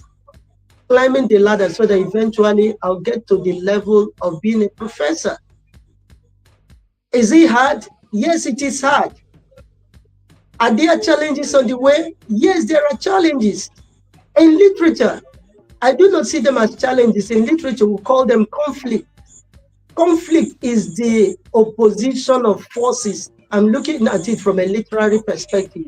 Opposition of forces, or the clash of opposing forces. So it means that if you want to go and achieve anything meaningful, there will be conflict on the way. And if there is no conflict in any novel, that plot will not be interesting. What makes a plot, the plot of a story, interesting is conflict. Towards the dying moments of any novel, there is something we call denouement. Denouement is the resolution of conflict. Resolution. Every conflict will eventually be resolved, but it is your staying power and your strategizing to possibilitize your life that will enable you confront the challenges and unravel the conflicts and get on to the final destination, which is the last D. So keep this in mind while you are venturing into anything. Please, it's gonna take time. It's gonna take effort. It's gonna take energy and everything. I like what Ms. Steph said. Here, success takes time, effort, energy, time, data, investment, money, discipline, and determination. You're right on the mark. Thank you very much. Can I say something about the time and data, and I will wrap up my discussion with you. Before then, let me share a story. Story. Once upon a time. There was a man, a king actually, who delighted in sacrificing a virgin. So every new year, he will sacrifice a virgin. This particular year, he said, okay, the gods have decreed that they will receive a virgin from my hands. And it happened to be a virgin who was an orphan. So they said, before the virgin will be sacrificed, what will happen? The virgin would usually carry an egg on a teaspoon and walk from the palace to the market square. If the egg fell, which was normal, the virgin was an acceptable sacrifice to the gods. But if the egg did not fall, which was rare, the life of the virgin was spared. So this particular orphan, who was a virgin, was about to be sacrificed. So they gave her an egg on a teaspoon and asked her to carry it from the palace to the market square and come back. On the right side of the pathway, the king lined up 1,001 people who were jeering at the girl and said, see in head, see as you did, iki your papa, iki your mama. So they were heaping curses, abuses, raining abuses on the girl on the right side of the path, from the palace to the market square. On the left side, the king also lined up 1,001 people who were cheering the girl on. Say, hey, we are rooting for you. Go, you can make it. Go. You will not fail. You will succeed. So 1,001 cheerers were by the left side. 1,001 jeerers, people, abusers, were by the right side. The girl quietly, slowly, steadily, and surely, got to the market square and came back. The egg didn't drop. The king said, wow, this has never ever happened. How did it happen? Oh girl, with 1,001 people by your right, jeering at you, with 1,001 people by your left, cheering you on. How were you able to navigate the terrain? And the girl said, oh, king, live forever. Were there 1,001 people by my right? He said, yes. Were there 1,001 people by my left? The king said, yes. And the girl said, well, I didn't see them. I didn't see them because my dying or staying alive does not depend on the chiaras or giaras. Listen to this. My staying alive depended on keeping the egg on the spoon and focusing. So my focus was on broken from the palace to the market square and back. If there were chiaras, I didn't hear them. If there were giaras, I didn't hear them. That's it, focus. Ladies and gentlemen, will there be giaras on your pathway to success? Yes. Will there be jeerers, people who are jeering at you, abusing you, laughing you to scorn? Yes. And there will be people who will be cheerleaders. They are trying to urge you on. They are rooting for you. They will be there. But don't let the jeerers or the jeerers get to your head. Succeeding is a personal thing. Succeeding is a personal thing. I'll say it again. Succeeding is a personal thing. You need to keep your focus on the real thing. Focus is that continuing to look in a positive direction in spite of debilitating circumstances. Let me end with this. You see an ocean. An ocean can roll into a ball, into a wave, and splash on a rock by the side of the ocean. It can do it 1,000 times. That ball of ocean, ball of waves can do nothing to the rock because it is not concentrated energy. But you see a continual dripping of boom, boom, boom, boom on that rock. Continual dripping will bore a hole in that rock. That continual dripping, if it persists, it will bore a hole and split that rock into two. Why? It is concentrated energy. Most of us are not achieving a lot because our energies are here and there. Concentrate your energy and pursue one particular thing. Be consistent. Consistency is the name of the game. And to your consistency, bring in patience, bring in long suffering, bring in endurance. These are things you need on the journey of life. Have I got to where I'm going? No. Am I where I started? No. I'm a moving train. I'm still moving until I get to where I am going. You see, when I didn't have a PhD, I thought, oh, once I get a PhD, I will just stabilize and then I'll relax. No, that's how life is. Human life is insatiable. By the time you achieve one level of success, another level of success begins to beckon on you. When I become a professor, what next? I guess there is something that will also call forth from the deep. Do you understand? So please, get this focus and consistency we are talking about. Don't move. I think some people, I have a whole lot of mentees under me. Today, they want to blog about travels. Tomorrow, they want to blog about frying akara. Next one, they want to blog about grammar. Next one, so you see, they are vacillating. They are not consistent. They are not focused. But you keep your eye on one particular thing, then I believe strongly that with that powerful consistency and focus, you will get to where you are going. And we all will join to celebrate you.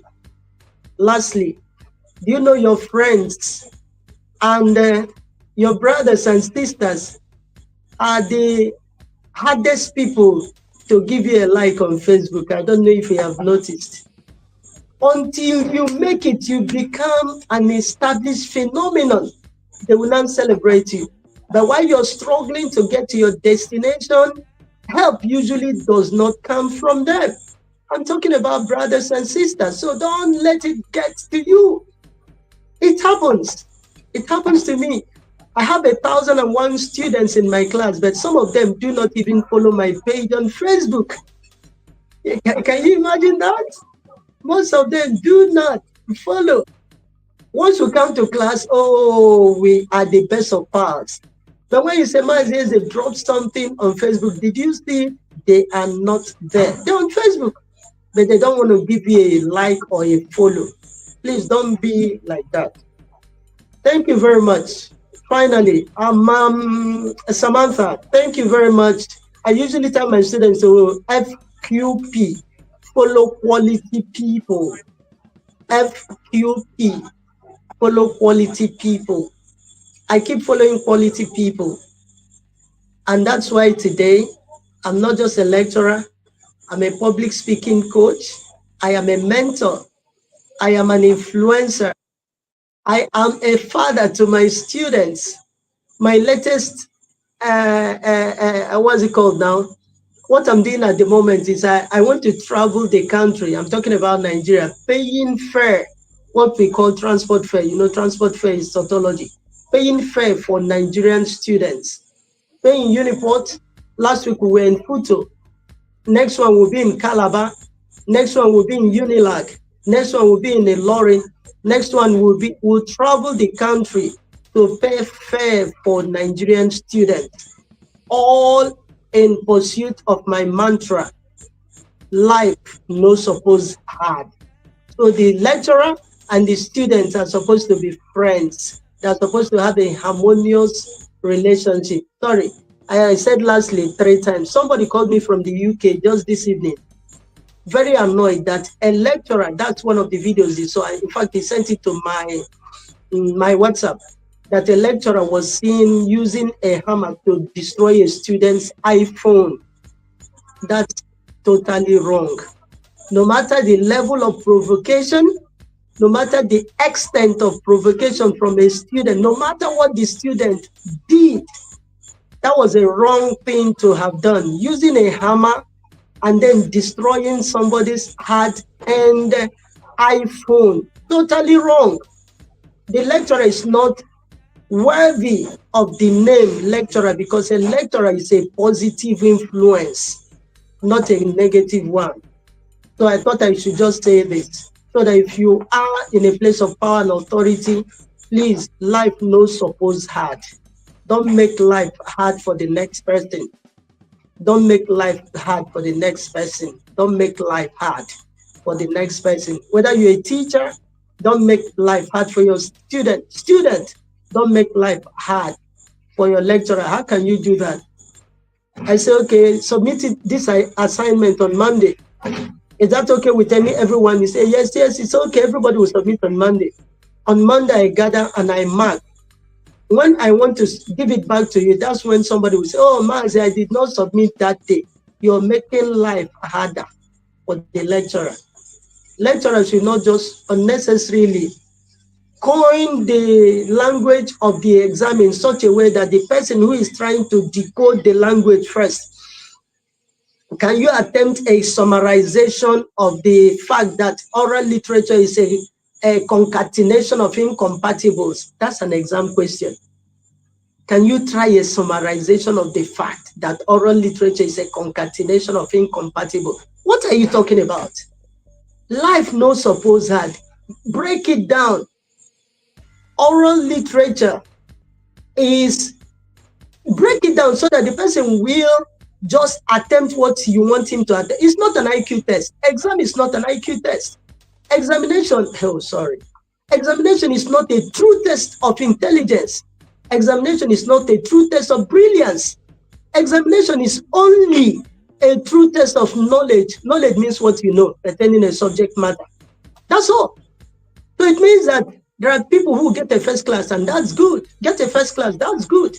But that does not mean that the person who had a third class, you begin to look down on him. That guy who had a third class He's intelligent. He's brilliant. He may not be knowledgeable about the things you set in the exam. So examination tests knowledge, not intelligence, not brilliance. My students, Eleko, wanted to disqualify people on the grounds that they cannot contest for the level of presidency or secretary general of departmental union in my department, English studies. Why? They didn't make up to 3.5 CGPA. I said, come on, that shouldn't be a determinant of who should vote and be voted for. Anybody who is eligible should be somebody who is a student of this department. He's paying his dues. Whether he is at the level of 2.1, whether it's a third class material or first class or second class upper or lower, allow everybody to contest. All of them are students. Why? Somebody may be brilliant even though he's a third class material. He could be intelligent and he graduates out of school and then sets up a company, a startup, and then produces an app that will help to solve educational problem. A third class product, because he's intelligent, he's brilliant. Only say so many things make him they fail. We don't know what battles he is facing while he was passing through schools. I didn't make a first class, but I have a sneaking suspicion I have a first class brain. The same with you. You may not have made the first class, but you have a first class brain. I know you. I dare you to show forth that first class brain whenever you pick your pen to write, or you open your mouth to talk, or you get into anything. You have a first class brain. Use it to the glory of God and to the service of humanity. Thank you very much once again, Ma'am Samantha, for having me. And thanks to all of you who are normally some of those English lecturers no get joy at all. You're coming no get joy here. Instead, I do not depend on people I know to validate me. Strangers encourage me better. That's right on the mark. That's true. Examination is the true test of knowledge, not of intelligence or brilliance. Yes, I said it. Put me anywhere. I did psychology of education. I did psycholinguistics. I did psychoanalysis. And all this, I did psychology of leadership. I did psychology of selling. All these are psychological things. And that's what I have come away with. All right. So thank you very much. I think I'm done. If you have any question, I could attend to them in the next 1 to 3 minutes before I go and do 1 or 2 other things. All right. Thank you so much, Dr. Mazi. I can see the energy with which people have been screaming, life not supposed hard. Life not supposed hard.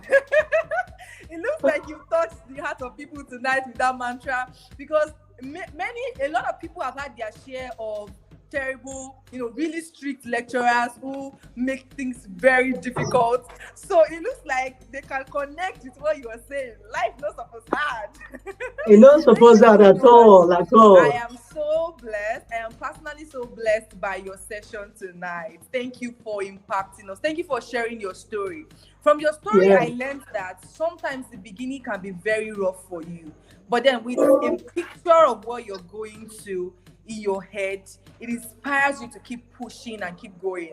And I would not act as though I did not hear the 6 Ds of success: dream, decision, determination, discipline, diligence, and designation.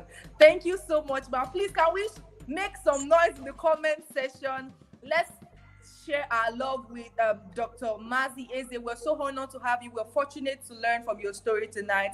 Thank you so much, sir. We really do appreciate you. Thank and you. Thank you for reminding us that life no supposed hard. Life no supposed hard. Take it as a mantra. Yeah, thank you so much, sir. Please let's You're say thank you welcome. to Dr. Mazi Eze in the comment section. We really do appreciate you. We love you. We say thank you so much. And we also say thank you for standing the test of time, because if not, we would not be here today listening to your story and getting inspired by your story. We really do appreciate you, sir, and we honor you. Thank you so much. Do also have a peaceful evening. Thank you for adding color to our day today. We celebrate. Yeah. Bye, sir. Thank you. Bye. So bye, everyone. Please hold on. And please Before tell you them they go, can sir, there are some also give me a follow and a like on social media, please. TikTok and Facebook. questions in the comment sections, Oh, please. I Before Yeah, can you see go, them. sir. yeah, if they are still listening, perhaps I can drop my number here. Okay, so it looks Sure, like we still you have some can. questions from people that want to learn from you. Okay. So we have Rosie's Hub asking, appeal. Yeah. You mentioned blogging, and I thought I should ask this. As a content creator, what would project me more on Instagram, blogging or education? I actually do educational content. So this person wants to know what would project them more in their content creation journey. No, anything you want to do, think about it. What do I take delight in doing? What do I find joy in doing? Anything you take delight, you find joy in doing, do it, but think outside the box. Listen to this. Whenever I'm teaching in the class, I say I'm not normal. Normal is boring. So don't go the normal way. That would be boring. Look for an angle, a twist in the tale. So if you are talking about education, just keep doing it. Keep doing it. Consistency is the name of the game. Let there be a twist to it. Don't do it the normal way. If it is normal, it's boring. So if you want to blog about traveling, for example, okay, you say, okay, you want to teach. You teach. Don't do it the normal, formal, rigidly formal way of sitting behind a mic in an oval office, everything prim and proper. Why not get to the street there? And while people are passing by, you say, hey, come. Can you spell the word? And you mention a word. Of course, these things are arranged. You arrange with somebody. He spells it and fails. That is natural setting. So while people are being entertained, they are being educated. That's why I'm saying, don't be normal. Normal is boring. Blog what is of interest to you. Talk about what is of interest to you. I can't stipulate and I can't prescribe that thou shalt be in this space. No. Think about what you want to do. I told somebody if I were plaiting people's head, I'll call myself the celebrity hair platter, and I'll place myself on camera. So while I'm weaving people's hair, plaiting people's hair, I'm videoing it and I send there. You need the celebrity hair platter to come your way, domiciliary service, give me a call. That's outside the box. Keep doing it. Keep doing it. Here I am. One day, somebody will look in your direction and say, there you are. And then your story will go viral. And once it goes viral, you're made for life.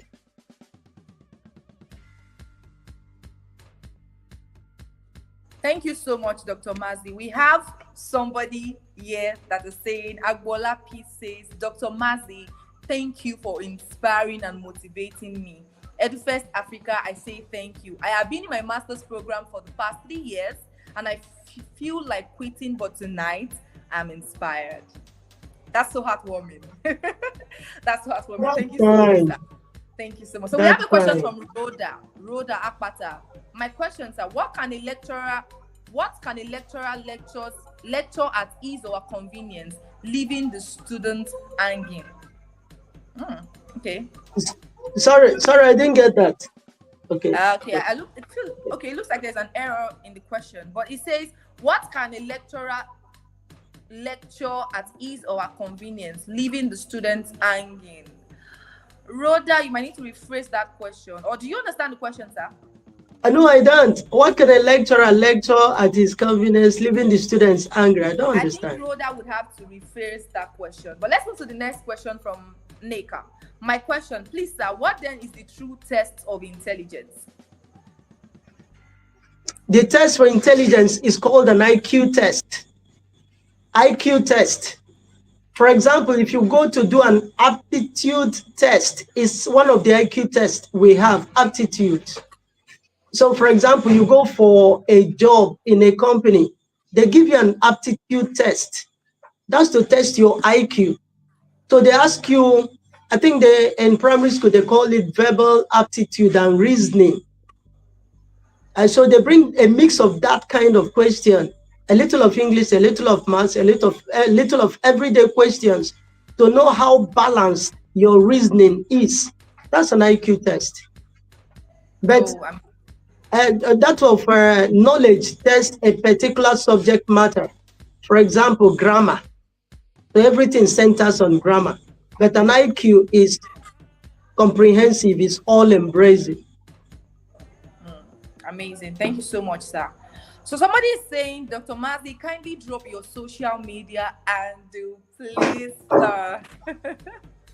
this value is too much for us not to follow you after this class. Okay, my social media handle is Dr. Mazi Eze. Dr. Mazi Eze. Dr. Yeah. Mazi Eze. Yeah, I'm most active on Facebook and TikTok. Most active. Yeah. So we have one more question. So it says, is it safe to challenge lecturers on the cadence of education that you are sure they are responsible for? Sorry, take that again. Is it safe to challenge lecturers on decadence of education that you are sure that they are responsible for?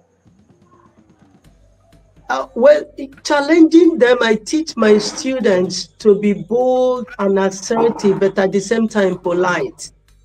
So you need to be polite and challenging them. Remember that there are people who, if you challenge them, even in the class, they shout you down.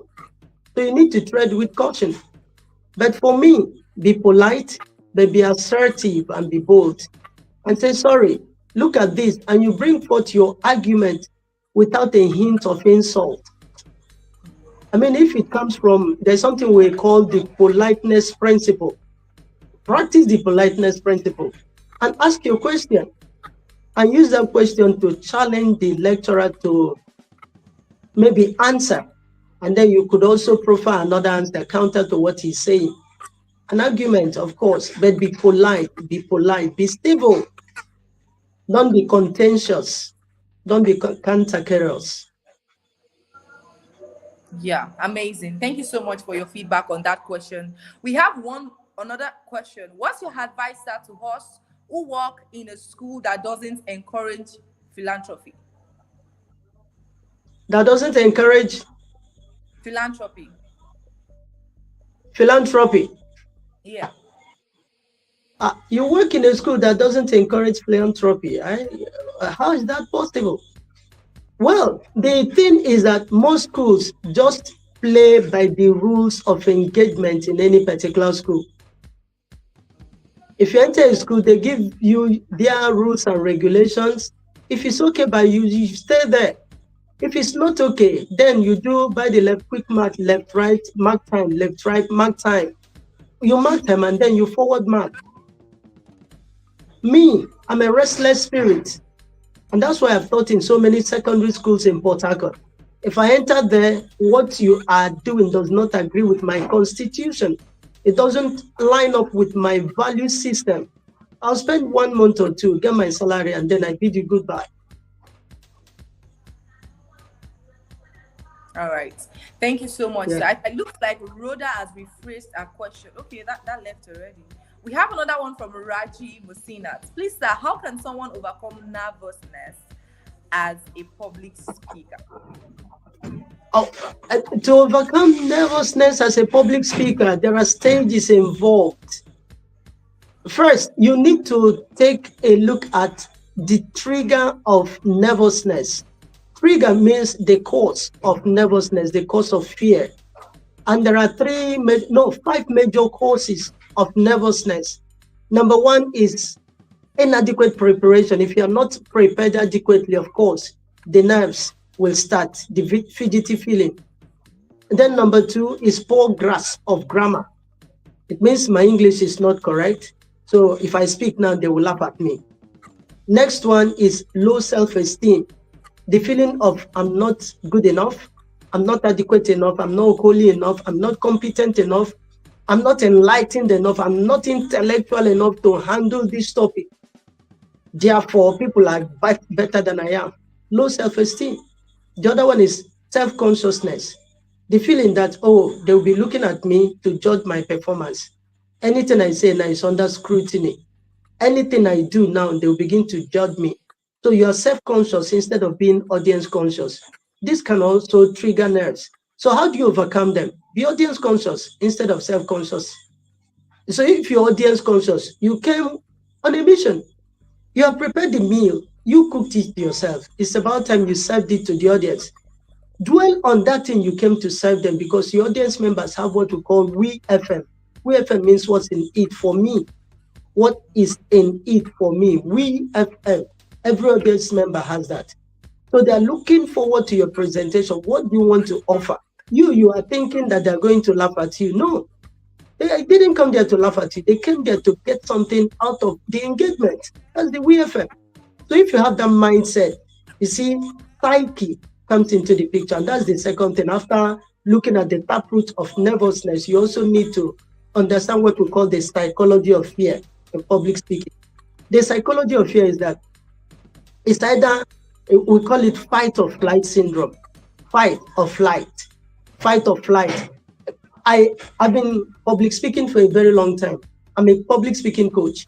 But just this year, I was invited to speak in a seminar. As soon as I got the microphone, I climbed on stage. My hands began to shake and shiver and quake and tremble. So it can happen to the best of us.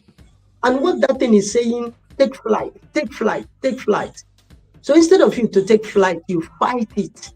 So one endurance strategy you can employ to fight it is that as soon as I got the mic, I looked around and wearing a smile. I was smiling at the audience.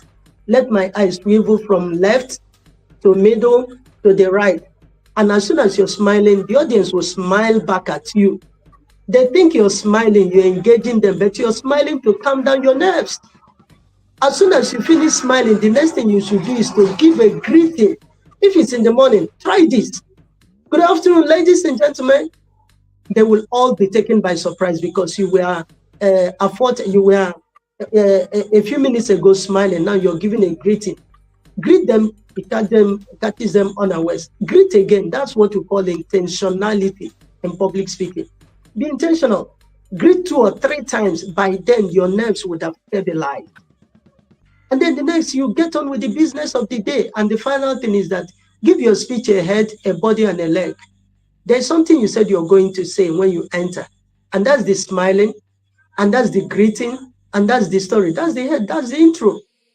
And then the body, you limit yourself to just 2 or 3 points. Don't go and establish 7 points on this, except you know how to handle them. And the next, you end a conclusion. My own conclusion, I told you a story because I already structured my delivery and my performance. These 3 steps will help you to overcome and master fear and go on to speak fluently, effortlessly, fearlessly, and flawlessly. That's quite rich. That's rich. Thank you so much, sir. So one last question before we call it a night. Rhoda Apata says, okay, she has rephrased the question. Now she's saying, what can someone do when a lecturer lectures at his convenience, leaving the students hanging? A typical university situation. Did you get that, sir? Hello? Leaving the students what? What can someone do? I can hear you. Can you hear me? Yes, I can hear you now. The question says, what can someone do when a lecturer lectures at his convenience, leaving the students hanging? Leaving the students angry. Hanging. Okay, hanging. Okay, yeah. Okay. Yeah. I mean, that's why lecturing is all about interaction. So the students need to ask a question. If the lecturer lectures and the lecture is hanging, the student didn't comprehend. I mean, it's the duty of the student to ask a question. Ask a question. I know that oftentimes when you ask the lecturer a hard question, he knows he cannot answer it. He flares up, he gets annoyed, and he shouts you down. But the point is that you have dared to ask a question. Any lecturer that delivers and leaves some of the topics hanging in the balance let the student call the lecturer's attention politely. Say, excuse me, sir, there is a powerful comment you made about XYZ. So you have affirmed him. He's happy. That's positive reinforcement. Then you ask the question. He will most likely be obliged. He will answer. If he doesn't know the answer, but because you have praised him, everybody loves to be praised. Oh, sir, you made a very powerful comment. And this is the comment you made. It resonates with me. Now, my question is, that's a strategy that works every time. You drop the question and he will answer. If he doesn't know it, he will say, okay, don't worry. Next time when I come, I will make an attempt to answer it. All right. Yeah, thank you so much, sir. Thank You're you welcome. very much for taking your time to respond to all of the questions. Okay. Adaramoye Mary says, oh my God, you're so on point. I agree with that. Please, if you have my, okay, take my number. I'm not able to type it here. Okay. All of you, somebody can type it for them there. 0803 545 8322. Somebody can just drop it here for everyone. 003 545 8322.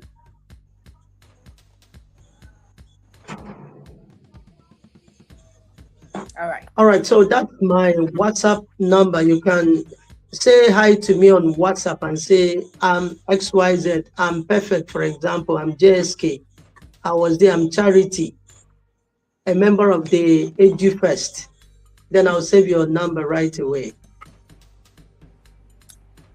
All right. I hope you all have gotten the number. Please do well to start expecting some amazing people on the door of your DM. They're going to be knocking so hard because you... No problem. You really blessed us tonight. We want to say a big thank you. Please say a word to appreciate Dr. Mazi Eze in the comment section. Please, sir, can you drop off the number again? Please, Okay. sir. 08035. Are you listening? Okay. 0803545 8322. 00354588322. Please, is this correct, sir? Yeah. 35458322. Yes, ma'am, Samantha. Thank you, sir. You're welcome. All right. Thank you so much. I wish you a blissful night rest. And thank you so much. Thank you very much. Good night and God bless you all. Amen. Thank you. Yeah. Bye. Bye. All right. Oh my God. EduFest 2024. Day one has been amazing. Thank you, Onokoya. I agree with you. Coming late for tomorrow's session is a sin. The first day I said it all, tomorrow will be less interesting. Mrs. Samantha, well done. Yeah, we're glad to have you guys. Now, tell me, this is the part where you guys become the guest speakers. I would not be able to bring you all on stage to give a feedback about how much this session has been of impact to you, but I'll have you articulate it in the comment section.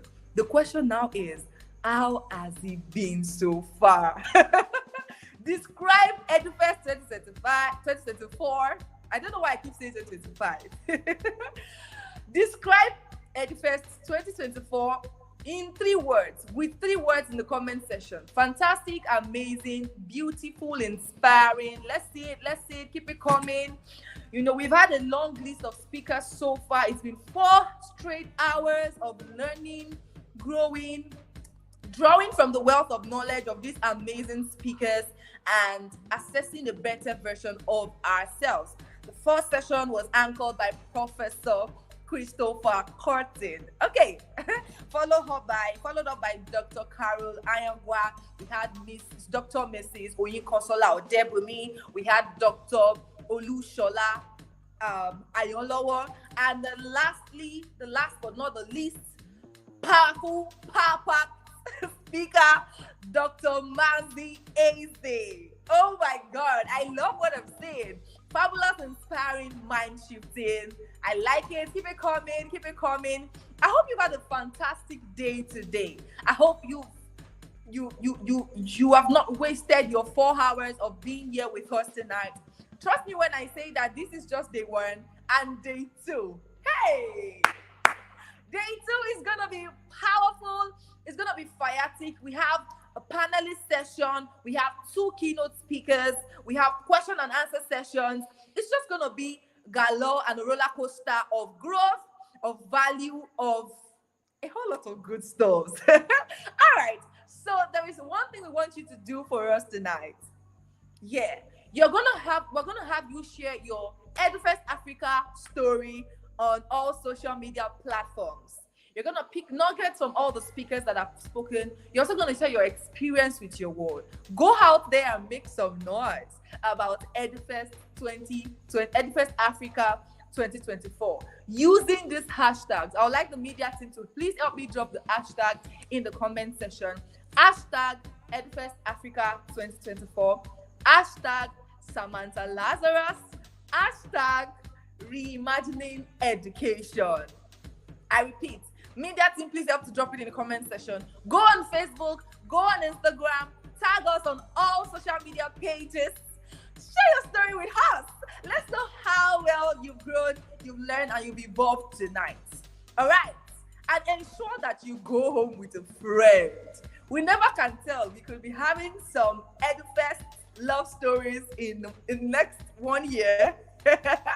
So do want to connect in the comment section. Of course, connect across board, vertically, horizontally, connect professionally. Please don't only look for love. Look for quality relationships. Look for partners that you can connect with in the comment section. But then, if it is love too, it's not a bad idea. I mean, I would not mind attending an EduFest Africa wedding in 2025. All right, guys. Thank you so much for joining. It's been a powerful, inspiring session. My name is Onotade Oyilola, and I'm so excited to be your host for the night.